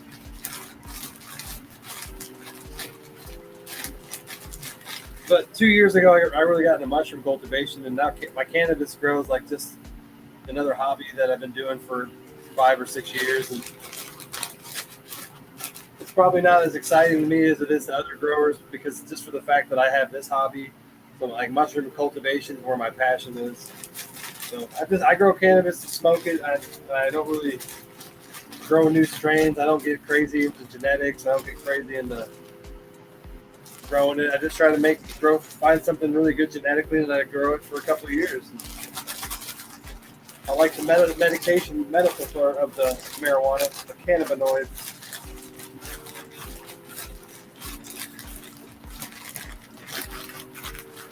But yeah, it started in 2016 growing marijuana when it was illegal. And man, 7 years ago, the market was so different. It was so hard to even get a hold of processed products today that are so easy to get a hold of, like genetic and seeds. So I would find, if you found the seed in 2016, you would just grow it. You couldn't find anything else. But that's where I really started to learn my hydroponics. I did so much research when I first started of how I wanted to grow. And it literally took me 30 to 60 days just to pick the method, because I wrote down all the pros and cons.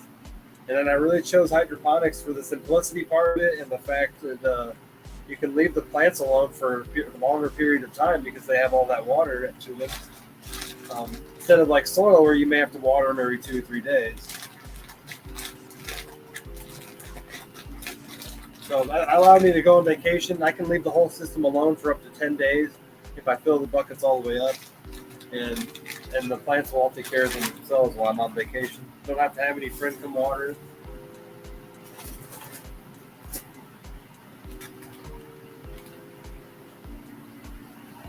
It's interesting. We got another mycelium growing on top of this bag. I didn't put anything in it. It actually looks like a mycelium I would grow. It doesn't look like bacteria. But if stuff happens like this, what happens is I'll stick this back in the pressure cooker and it'll kill anything in it. So this has been in here too long. That's what happened. It actually could be a mushroom spore. It got loose in here. And that's what it looks like.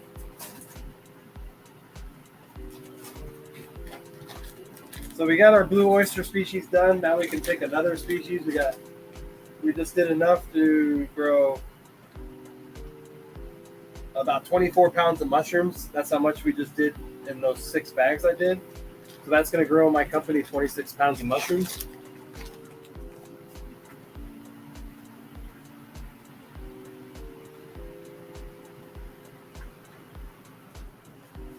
It's pretty simple, once you get the process done. It took me 2 years, but once you see how it's done, it seems simple, but getting there is really hard. And this took me years to learn to get to this point where I can do the sterile work. I remember when I first did it, I didn't know what the fuck I was doing, and you got to come a long way, and I'm going to come a lot even further, the next couple of years. Probably do a pink oyster if we got a pink oyster bag already open. See that pretty pink mycelium? The mycelium for pink oyster is always pink.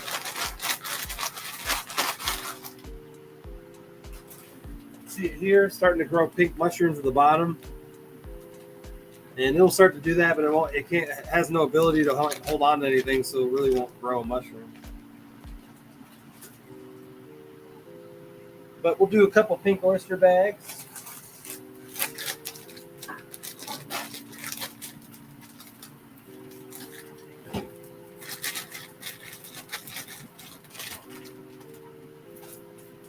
Clean your arms off every once in a while too. Make sure you don't have holes in your gloves, because underneath your fingernails hold a lot of germs. So every once in a while when you're in your lab, you just want to do that again, just to make sure nothing got in your arms.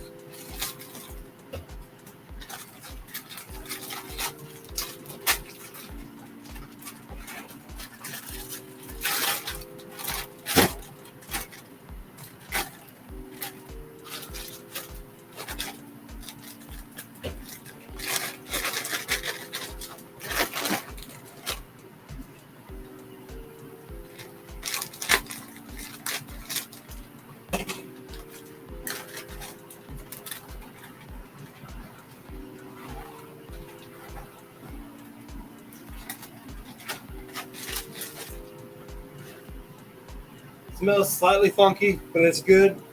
Again, you can smell a little bit of ferment grain.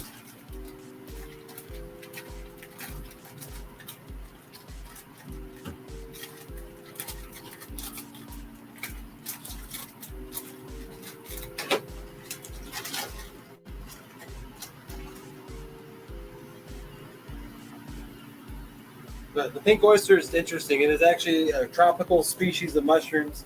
It likes a lot of heat, unlike the other species of oysters. Most of the other species of oysters like anywhere from 50 to 70 degrees. And especially the blue oyster, it likes it in the 50s. And the difference between all the oysters is the taste. So blue oysters, they're going to be like a meaty meat flavor. Elm oysters kind of have a nutty flavor. Pink oysters have a fishy flavor. Your shiitakes taste like steak. Your lion's mane tastes like crab meat. So depending on what mushroom you have a lot of different tastes. Your yellow oyster tastes like an almond nut kind of, and it really depends on how you cook it and how you prepare it, as well as spice it up. So those things make a difference too.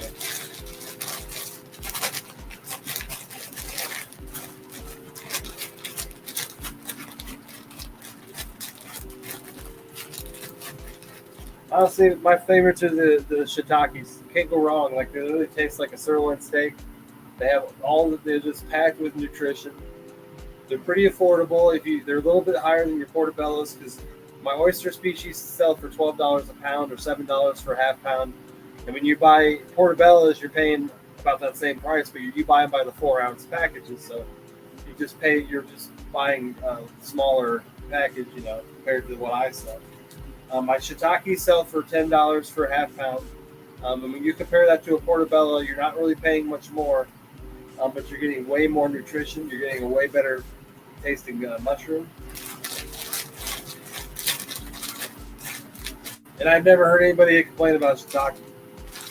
Like anybody that's eaten my shiitakes in my life, I've never heard a complaint. So I get people that come back to my farmer's market and they really praise me for how they taste it, and I take a lot of pride in that, as anybody should who makes produce that people eat.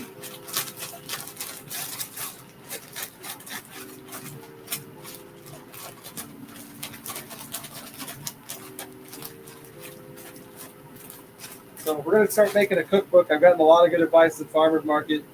I'm as of now, I'm finding an affordable cookbook that I think has a lot of good recipes, and then eventually I'm going to make my own cookbook that'll sell for even a larger profit.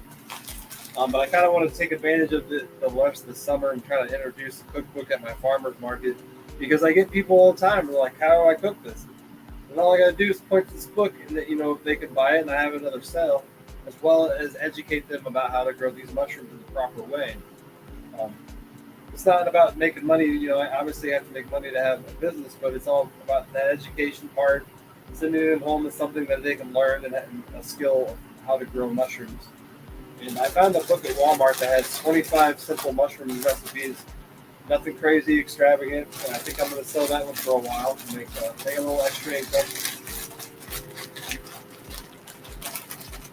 And, there was actually a guy last week who said that. He's like, I just wanted to give you some really good recommendations. I think you should have a cookbook. And I've gotten a lot of people that said that. So, I need to print my own cookbook, sell it, and then actually put it into a book.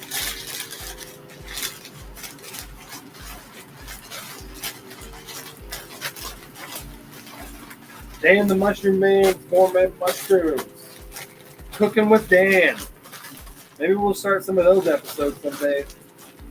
And I would love to have a gourmet kitchen to do it in. And we may have access to one. One of the farms that I sell to is going to build a commercial kitchen that may be available to vendors to use. If she allows me to use it for free, that would be a game changer for me, man. If I had access to a commercial kitchen, the things I could do.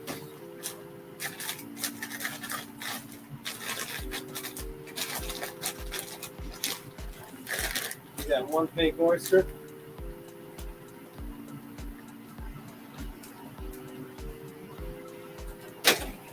And we got enough to do one more.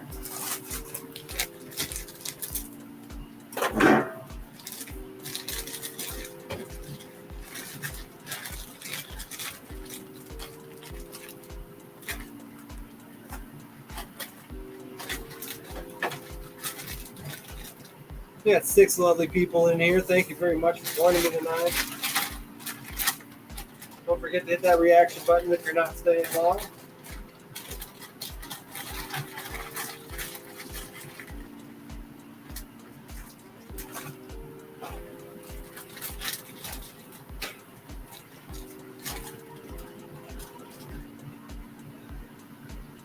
Just like that, we sealed another bag up, and now we have another block that will produce 2 to 3 pounds of pink oyster mushrooms. And I have really, the last 2 months, really learned how to grow these really well. I've been growing them for 6 months and struggling because each mushroom has its own little sensitivity to how they grow. And the best way I found to do these is after they colonize, they want a top fruit. They want to actually grow like a flower. So what I did was I cut the bag open here and left the whole top open, and now they're shooting out the top now and producing like flowers. It's really interesting how the pink oyster grows. It grows like a little bundle of mushrooms that grow like a flower, and they just shoot out. And then maybe something to do with the, like I said, they're a tropical oyster species, one of the few that oyster species that grows in a tropical region. So they do act very differently for that fact.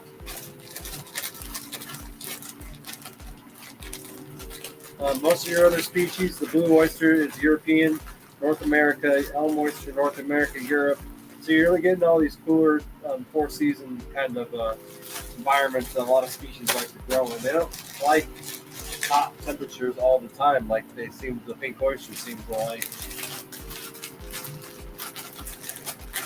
Which is why you only see most mushrooms in the fall or spring, because they like some temperatures. What's going on, Macy? Heck yeah, you gotta get some of that oil, butter, and garlic. Put that stuff in that pan. Bam! Got some good stuff. She knows what's going on with the mushrooms.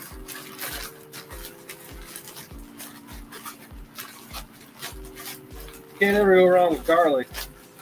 And it's so good for your body. Everybody should be eating garlic every single day.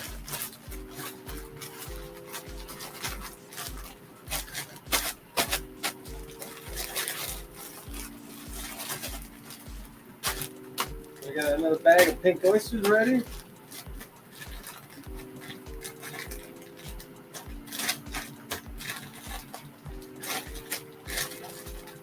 And as you see, I've been squeezing them down. I like to pack them because that's what the mushroom's going to do anyway. It's going to squeeze all that nutrients, going to squeeze it down, and it has this kind of compression it does on the item. And it'll shoot out the mushroom. So I'm kind of helping it along the way when I compress it down and pour it.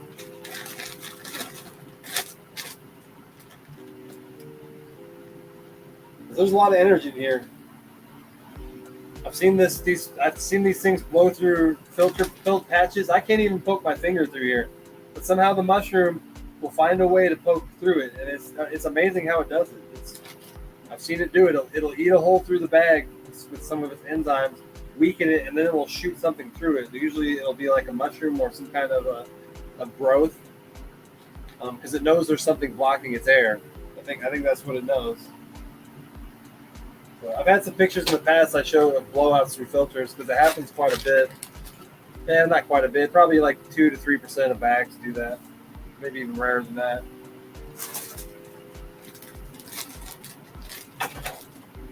All right, we did pink and we did blue, and we need to do probably one bag of elm. Put these on the out here.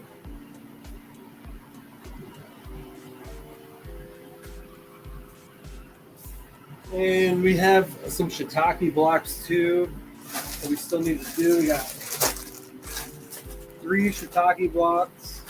So we'll do those 2 and then we'll be pretty much done.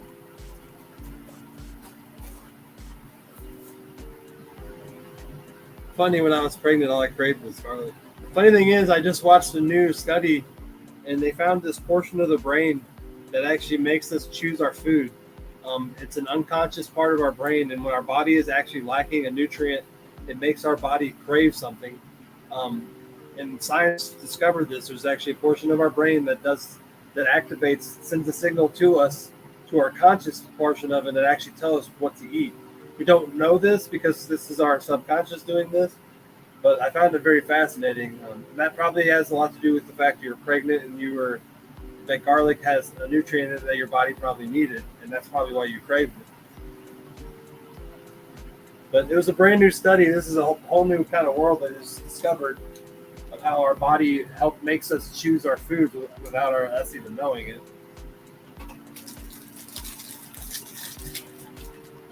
And I kind of get the same thing with iodine or the things in fish. Sometimes I crave fish, and I think it's because of those nutrients in the fish that really help my body. And like the iodine and some of the other stuff that fish contain that are really healthy for us.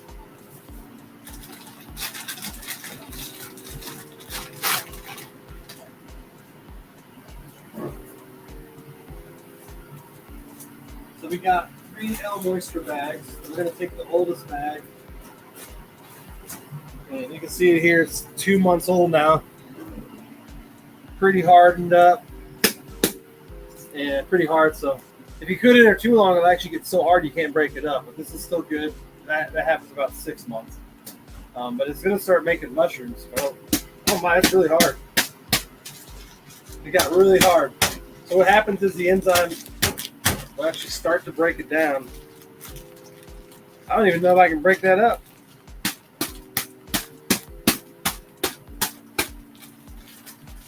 Maybe.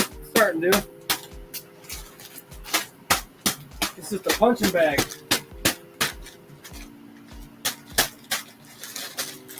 It's finally breaking up, but man, that's really hard.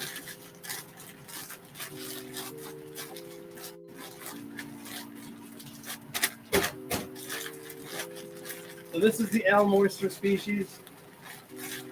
Pretty typical oyster mushroom, nothing fancy about it.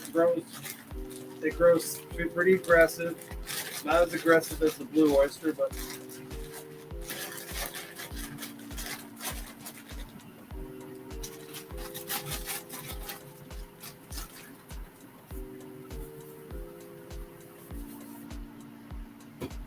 all right, here we go.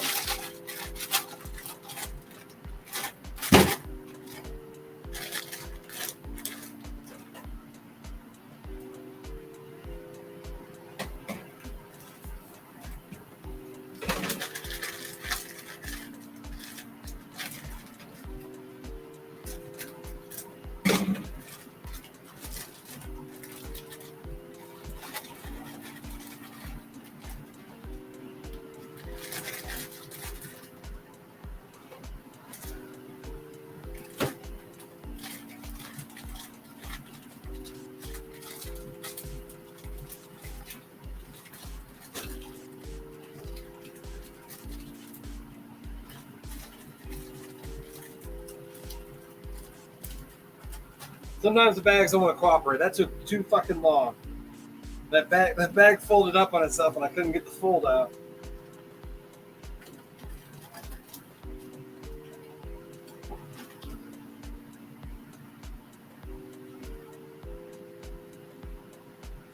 We tried to eat a whole garlic. The garlic is a very strong vegetable, so you definitely have to mix it with something else. So that's why it's really good mixing with other foods. Like spaghetti. Some garlic and spaghetti.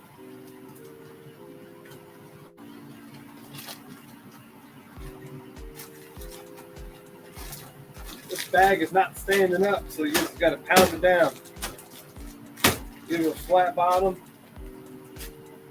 And I think that was our last bag. So now we have 3 shiitakes.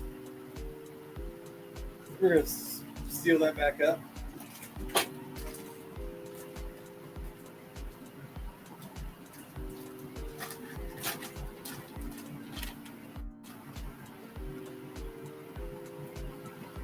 And now we'll do the shiitakes.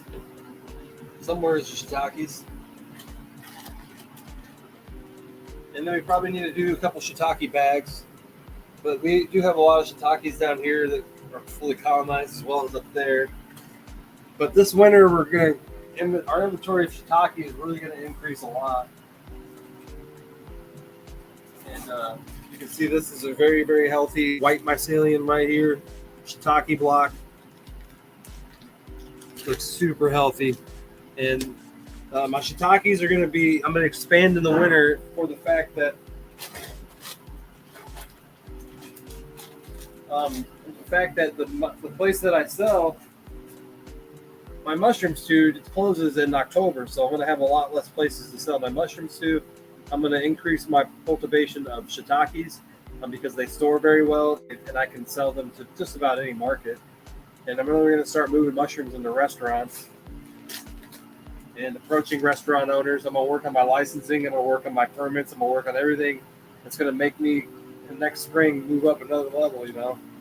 You got to move up a notch at a time in this world sometimes. And that's the best way to grow a business, I think, because you can't just all of a sudden think you're going to start a business and the boom is going to come, you know. Sometimes you got to work for it. You got to create opportunities that, that come to you. That's what it's all about. And that's what the did to me. They approached me asking to sell my mushrooms. And I believe that was from my lives, doing stuff like this. People see me, they start to know who I am, and then they start to approach me when they know, what I actually sell. And so I'm trying to build not only a brand, I'm trying to build, Dan the Mushroom Man is not just a personality, it's a way to sell a product, a way to educate people in a funny way, And it fits very well, works very well.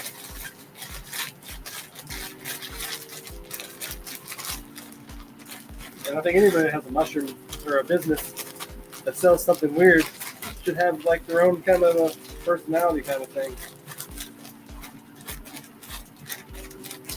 Especially if you're teaching classes and stuff like that. So now I get people at the farmer's market. There's this old guy, and he's not old, but he's in his 60s and 70s. And he always calls me Dan the Mushroom Man. So it's kind of funny.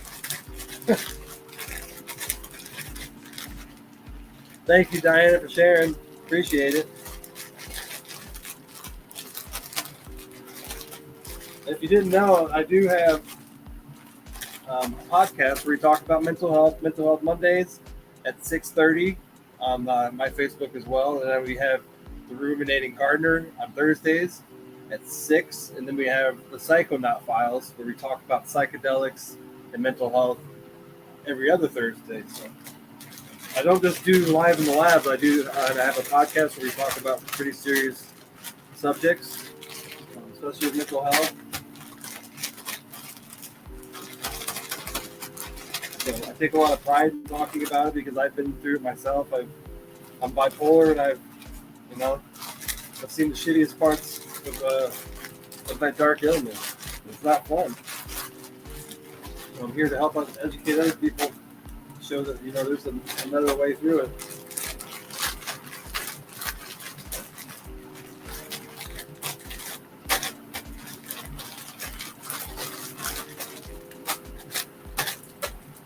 And that's why I have all these hobbies, because I have to keep my brain busy. If I don't, I get into trouble, and it's something that I've really understood about myself. I can't sit on the couch, although sometimes I do, but my brain gets bored. And then I'll sit there on my phone and waste my time. And then I'll wonder why I'm depressed. And it's all just a bad thing after decision when I just sit around and let my brain do nothing. So that's why I have all these interesting hobbies, I guess. What did I just put in here? Oh, this was the pink oyster, yeah.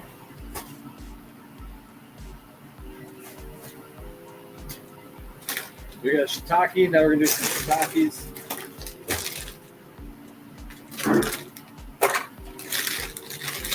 And this bag just needs to be broken up pretty easily. It's not that old, so really you can see how easily it breaks up. We've still got 4 lovely people in here. I don't care if it's 4 or 2. Somebody's watching and learning. That's awesome, man. And I appreciate it very much. I love everybody that joins me, everybody that comments, everybody that likes.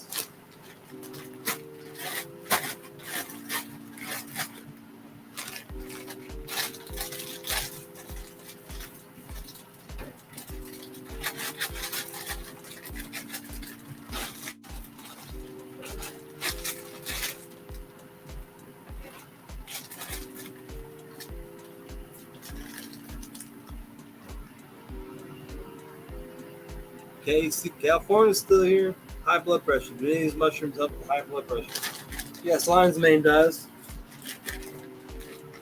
But it's very minimal. It's not going to have a big effect. But it'll decrease anxiety and decrease depression and help a lot of other things in your body that may eventually help decrease your blood pressure through other means. When you have less anxiety and you're less stresses on your body, your blood pressure can respond as well. So it can be effective that way. But it's not really a medicine used for that purpose only.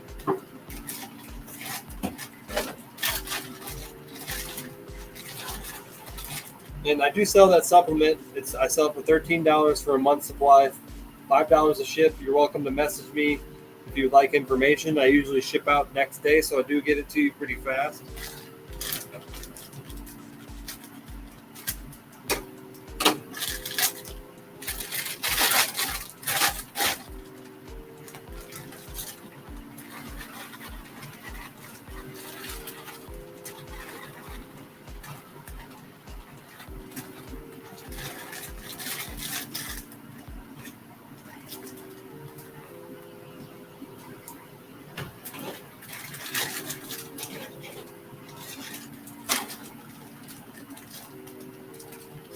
I would say it helps with pain a little bit, Diana, but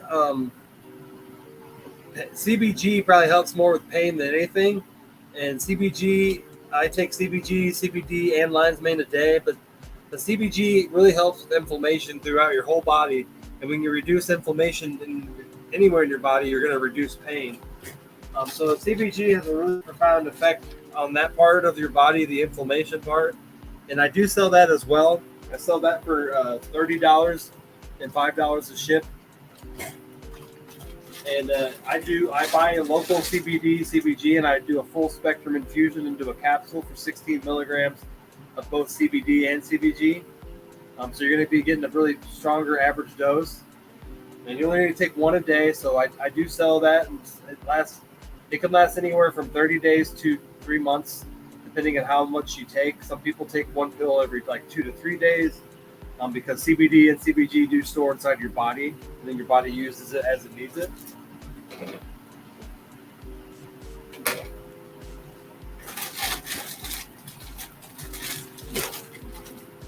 But lion's mane is really more of the it's something for your nervous system and your brain. As in, like, CBD and CBG is more like an overall body response. So, and good for your gut. So CBG is really good for your gut. I believe that your gut is the center of your depression, anxiety issues. So if you have any kind of those issues, you should always look to your gut first. Look for probiotics, good probiotic brands. Also take lion's mane, that really helps with gut. And then you have your CBG and your CBD. Again, have little they help your gut very little, but they do help overall. So if you take all these stuff together, you're going to have a really good effect on your body. And CBG is basically it's the cannabinoid. It's called the mother of all cannabinoids, and it's basically what a marijuana plant starts out with. It starts out as a CBG plant, and then it goes all these other cannabinoids, and like THC, CBD, CBG, CBN, and there's an endless supply of cannabinoids. So that's why it's called the mother of cannabinoids, because it's the first cannabinoid that comes out of a marijuana plant. So you would think that would be a really important part of a cannabinoid, and it is. And the science is discovering that it may be one of the most important cannabinoids. It's very powerful. I think it's one of the more powerful cannabinoids. It's even more powerful than CBD. But we need a lot more research on it because it's so new. So you really feel out its potential. But I have bipolar. I take these two medicines to treat my bipolar, and I have successfully for 2 years now. I have 2 other friends now who take these medications for bipolar. And obviously, if you know anything about bipolar, it is severely hard to navigate life without medications. So to even think about going off of medications on bipolar is a scary thought for a lot of people. But these drugs work. I mean, the fact that I've 3 people now that take these that aren't taking prescriptions shows that these can have profound effects on the body, even more so than your prescription.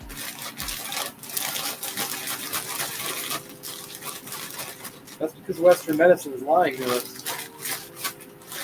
CBD and CBG don't lie to you. These things are nature's medicine. They're not some shit made up by man that may solve your problem, but it's going to cause 10 other problems.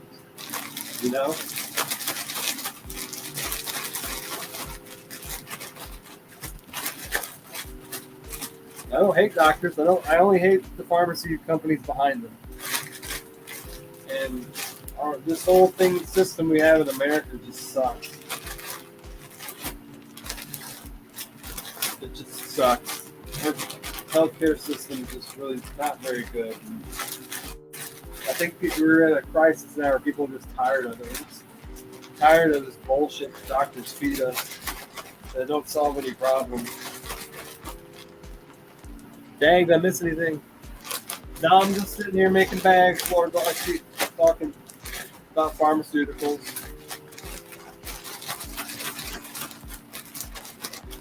And the fact that I've been able to, we're talking about CBG again.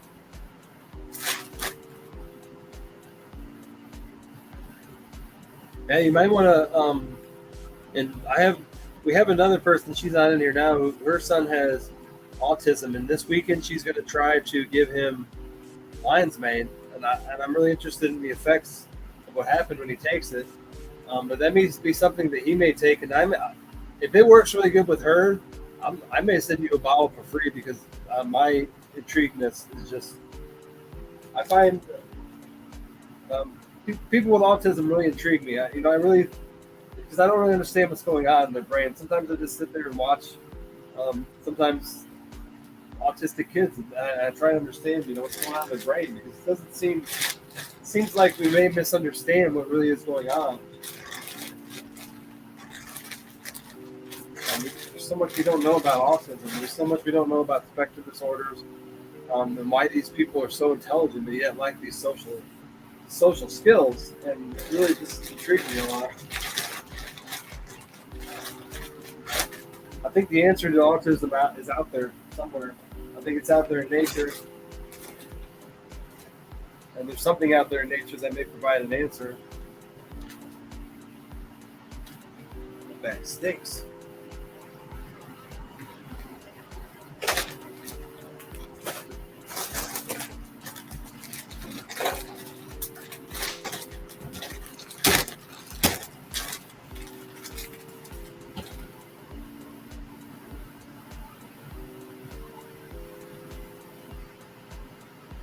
Yeah, sure does, Rasta. Grandson is on the spectrum. Heck, I know I'm on the spectrum. I had speech impairment classes when I was a kid, and then there's sometimes words I have trouble reading, and I read them correctly, and they go into my brain incorrectly. And I have bipolar, and I think it's pretty. Some of us have it. Obviously, it's not as bad as autistic kids. Some of us have these issues in our brain as well. But I don't think it makes you anything abnormal. I think it just happens. And I think there's substances out there like magic mushrooms or lion's mane that may help correct these issues that we just don't know about yet. And I always wonder what would happen if you gave an autistic adult mushrooms. Like what happens in their brain,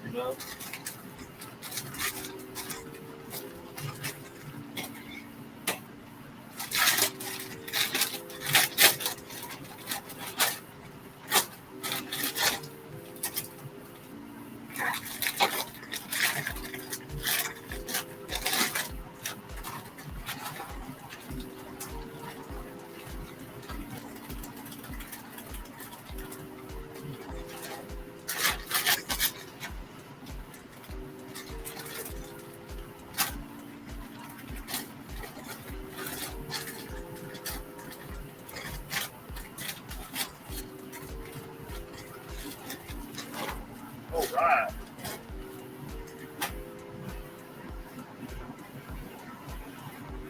Lion's mane is helping me with my bipolar and ADHD. I feel more focused and have more energy. It also helps with my back flare-ups. Awesome, man. Awesome to hear.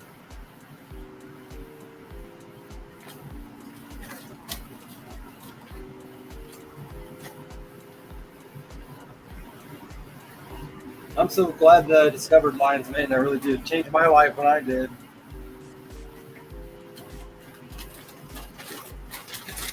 But sadly, there's still people out there on YouTube claiming that they're not superfoods. They don't do what they claim.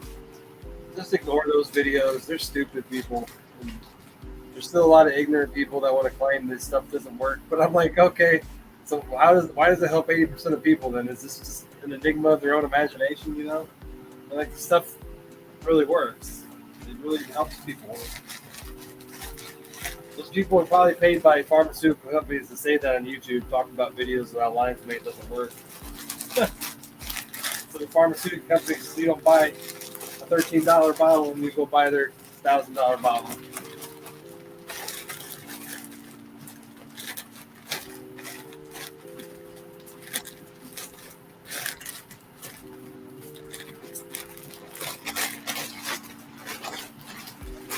It's also funny too, some of those YouTubers I've watched, they'll take the lion's mane for a whole month and then they won't notice any difference. And I'm like, are you even aware of your own body that you can't tell that the effects of something on your brain? Because they have pretty strong effects.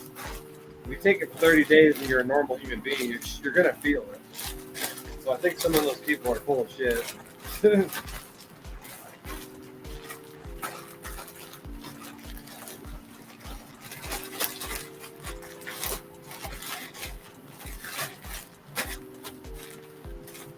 We're almost done for the night. We got one more bag.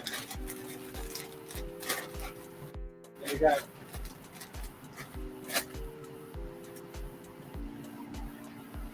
2 more shiitake bags ready. They'll go on the shelf and they'll be ready to go in about 7 weeks.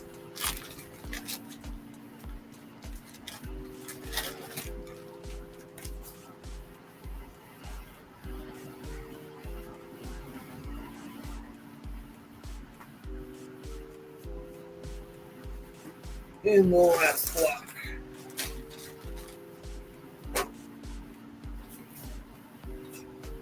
The song Drug Dealer explains a lot. Well, thank you, Leslie. Have you ever listened to Macklemore? Yeah, I have a little bit. Yeah, you should be getting it soon, Rhino. I shipped it out this morning or today. I think today or yesterday. I can't remember. But I shipped your stuff out, Rasta. Anybody else orders? Usually, if you pay, I do ship next day, and then I do 2-day shipping, so you get it really fast.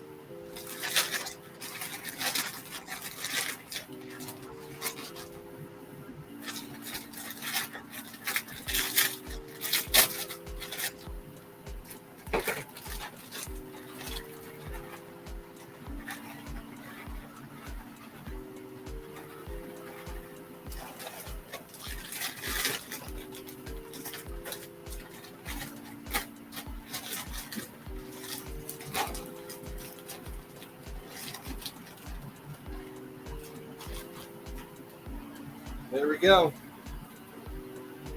And we are out of bags. We still do have our magic mushroom substrate. So I do make substrate to people to grow mushrooms at home. It's actually cocoa, coir, vermiculite, and gypsum. Burning holes in my bag. And I do sell it at a pretty affordable price. I can ship that as well, but it's going to cost a lot to ship because it's stupid things burning holes in my bags. I think it's time to go upstairs and order a new one of these.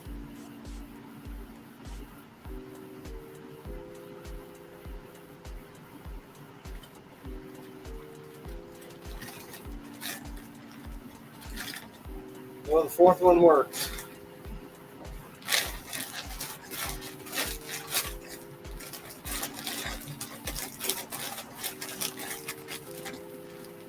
Well, thank you. I hope you're learning something.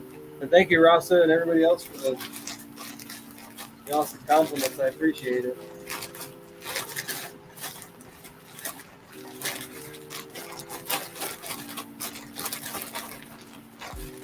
And just like that, we got another bag of shiitakes.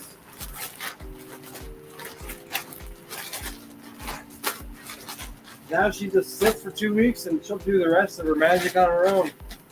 Not 2 weeks, 2 months. And nature does everything else. I'll just expose the bag in 2 weeks and then pick the mushrooms. So most of the work's already done, you know.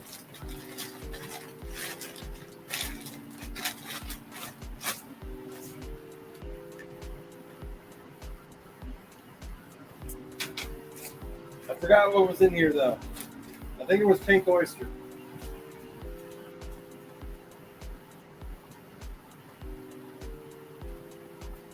But I've done that before, and that's usually our mystery, and I get a surprise in 10 days or 2 weeks when I figure out what the fuck's growing it. And something pops out, and I'm like, oh, that's what it was.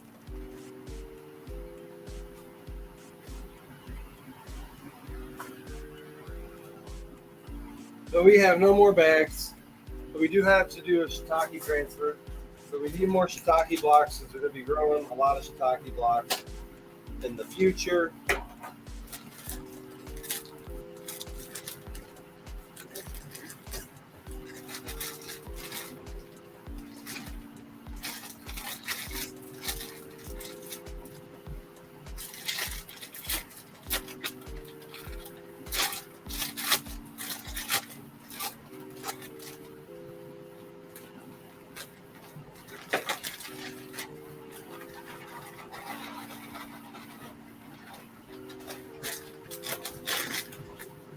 We got some funky smells in here. We'll see what happens.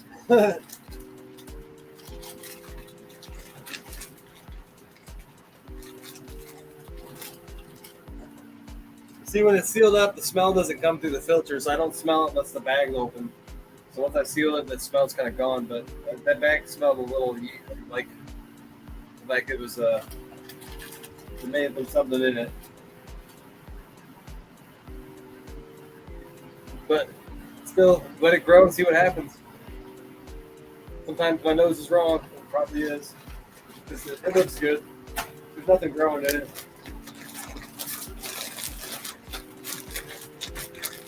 It's just that fermentation that starts to occur, and the odor like sticks around. Even if you stop fermentation, that odor still sticks around.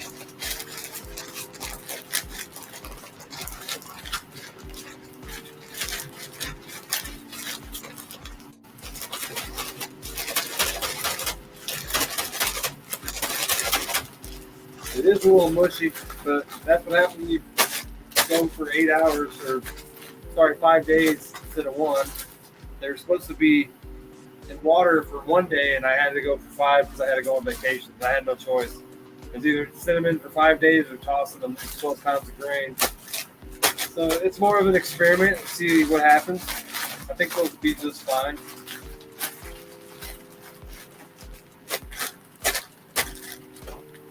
We got shiitake.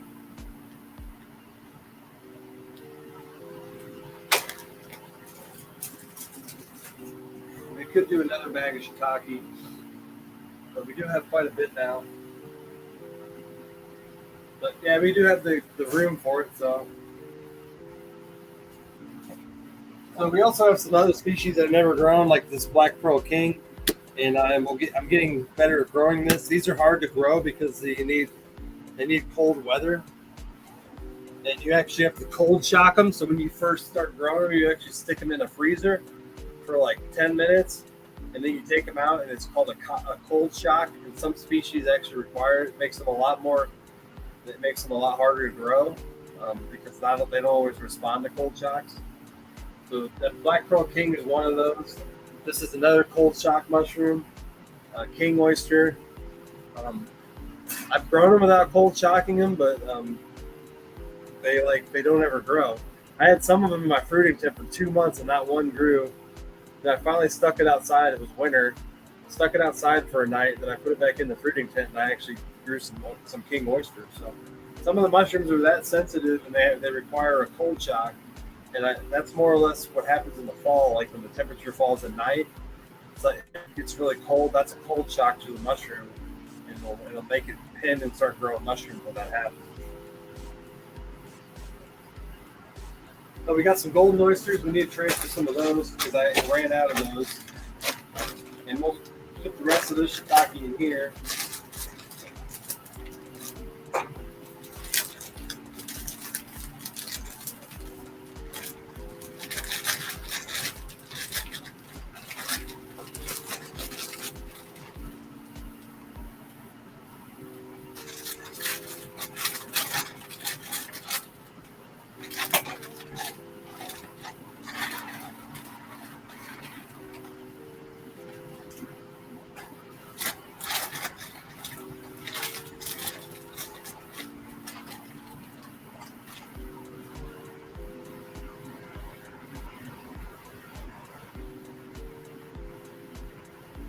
I don't have an order page yet. I do need to work on that and make it a lot easier. But I'm pretty ignorant when it comes to setting up web pages. It's something I still need to learn.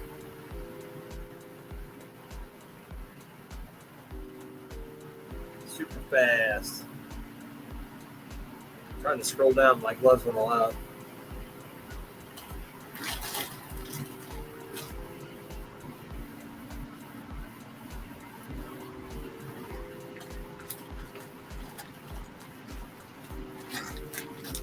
All right, another bag of shiitake. Shake the grain down.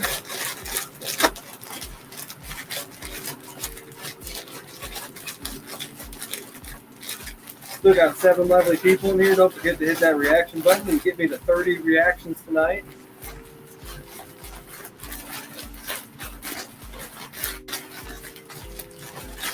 And then don't forget to join me tomorrow night, the Ruminating Gardeners. Go through some interesting things in my grow facility and my marijuana grow.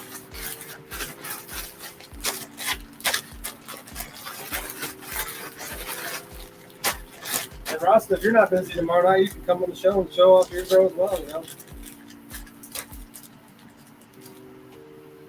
I've only had one episode of the Ruminating Gardener, and I was supposed to have it every 2 weeks, but I had to go on vacation, so I kind of skipped a week.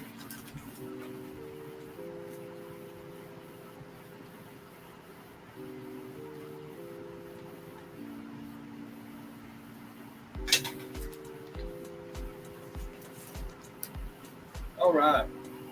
Now we do one king oyster or one golden oyster.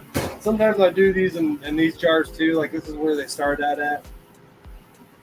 But they're really hard to break up, as you're going to see. I have to use a special stick that I have to get out here.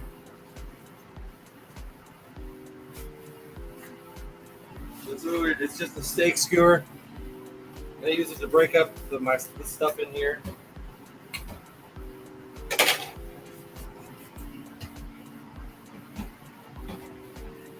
I'm going to transfer it into a grain bag.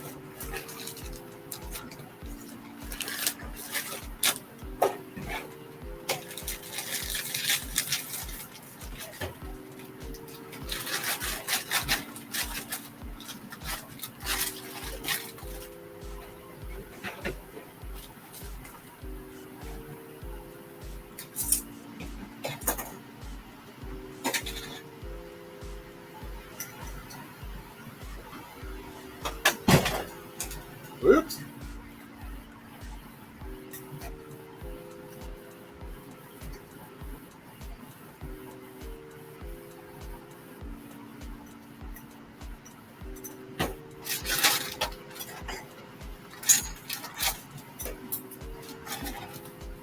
Y'all, this is the mushroom that smells like honeydew. It smells like honeydew. It's crazy.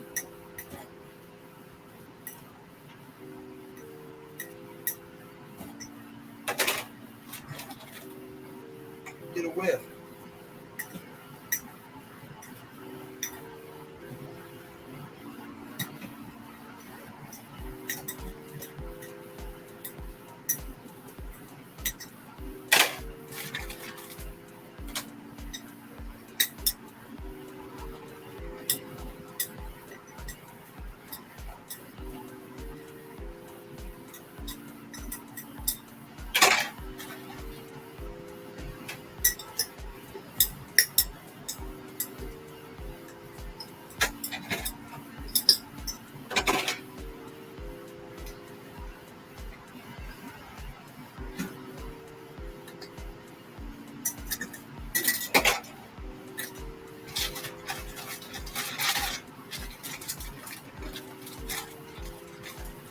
So this is the golden mushroom, golden oyster species, and it smells exactly like a honeydew melon.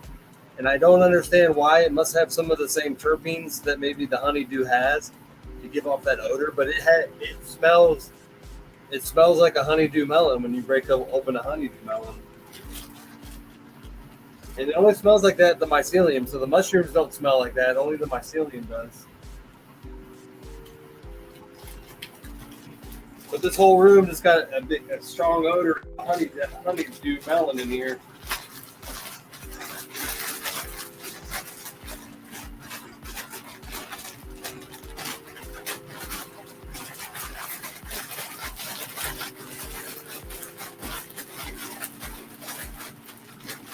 Thanks, Kathleen. We'll see you later. Thanks for joining me. I appreciate it, even if you're here for 5 minutes, 30 seconds.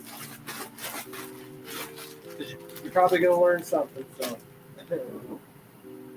I just wish I'm just sitting here in a dark spot, kind of, though.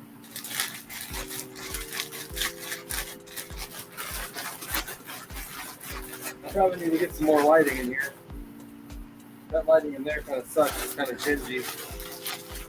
I like the LED lighting. They really give a light, nice bright light to your commercial. So I have all these lights throughout my whole grow facility. So I do construction, so I wired everything up myself.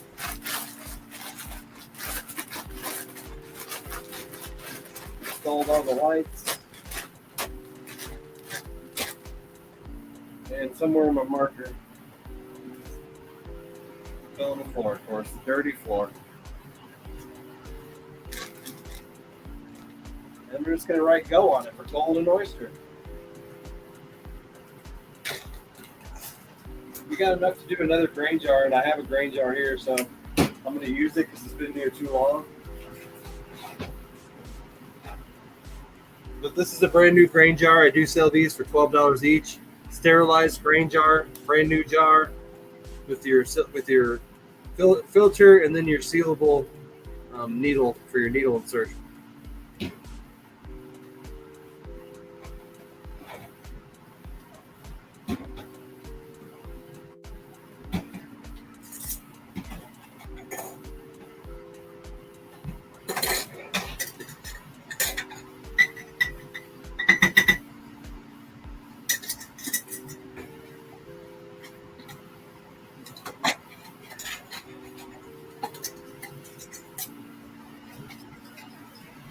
And these get shaken like this, and you got to move the grain to the bottom, top to the bottom. You kind of just shake them in your hands, spin it while you shake it, and it really works really well. When you get that grain to the bottom, which is really what you want to do, you want to evenly divide it. And before you know it, we've got old grain at the bottom mixed very well. You're going to write what's in it. Golden oyster. And the date.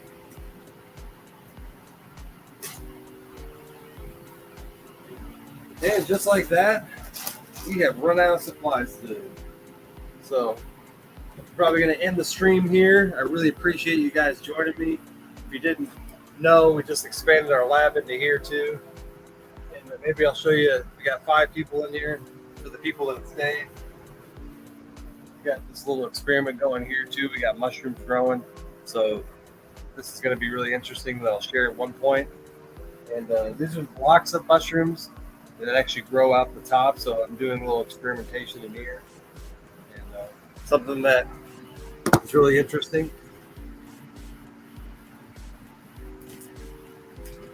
Those are mushrooms I can't really show pictures of, as maybe I should say.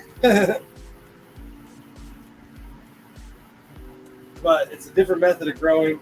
You usually don't see them growing them out of blocks. And then they're sitting in there's vermiculite in there, so it's a vermiculite base, and the mushrooms are going to shoot off from all the blocks. But that method really works well because it eliminates contamination issues that you'll have at the beginning. I had those when you do them in tubs instead of bags.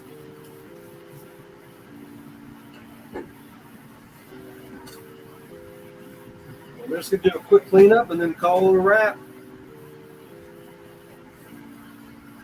Appreciate everybody joining me tonight. We got some work done, and hopefully some people learned some stuff. So we're just picking up all the grains that I may have dropped and putting them into a jar and getting them out of here.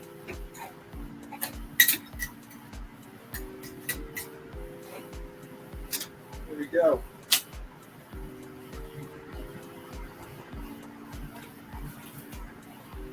Turn that fan off. It's been running for an hour and a half, so it's been really, you probably can't hear it, but it's been loud.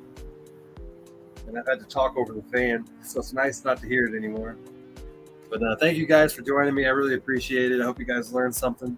Again, join me tomorrow night on the Ruminating Gardener, and I won't be working. We'll actually be talking a lot more, and I'll show you the cannabis grow that's right next door to me in the other tent, and we'll go over some other stuff with cannabis. So I hope you guys can join me. I know I ran a little into Waylon's podcast, but I hope you guys can go join and watch Waylon as well. And don't forget to hit the like buttons. Somebody get me to 30 likes, 30 reactions. Just need one more. So if you could hit that, and again, I'll see you guys tomorrow night. I hope you guys have a great day, rest of your evening, and that you have a great Thursday as well. So I'll see you guys later. Peace.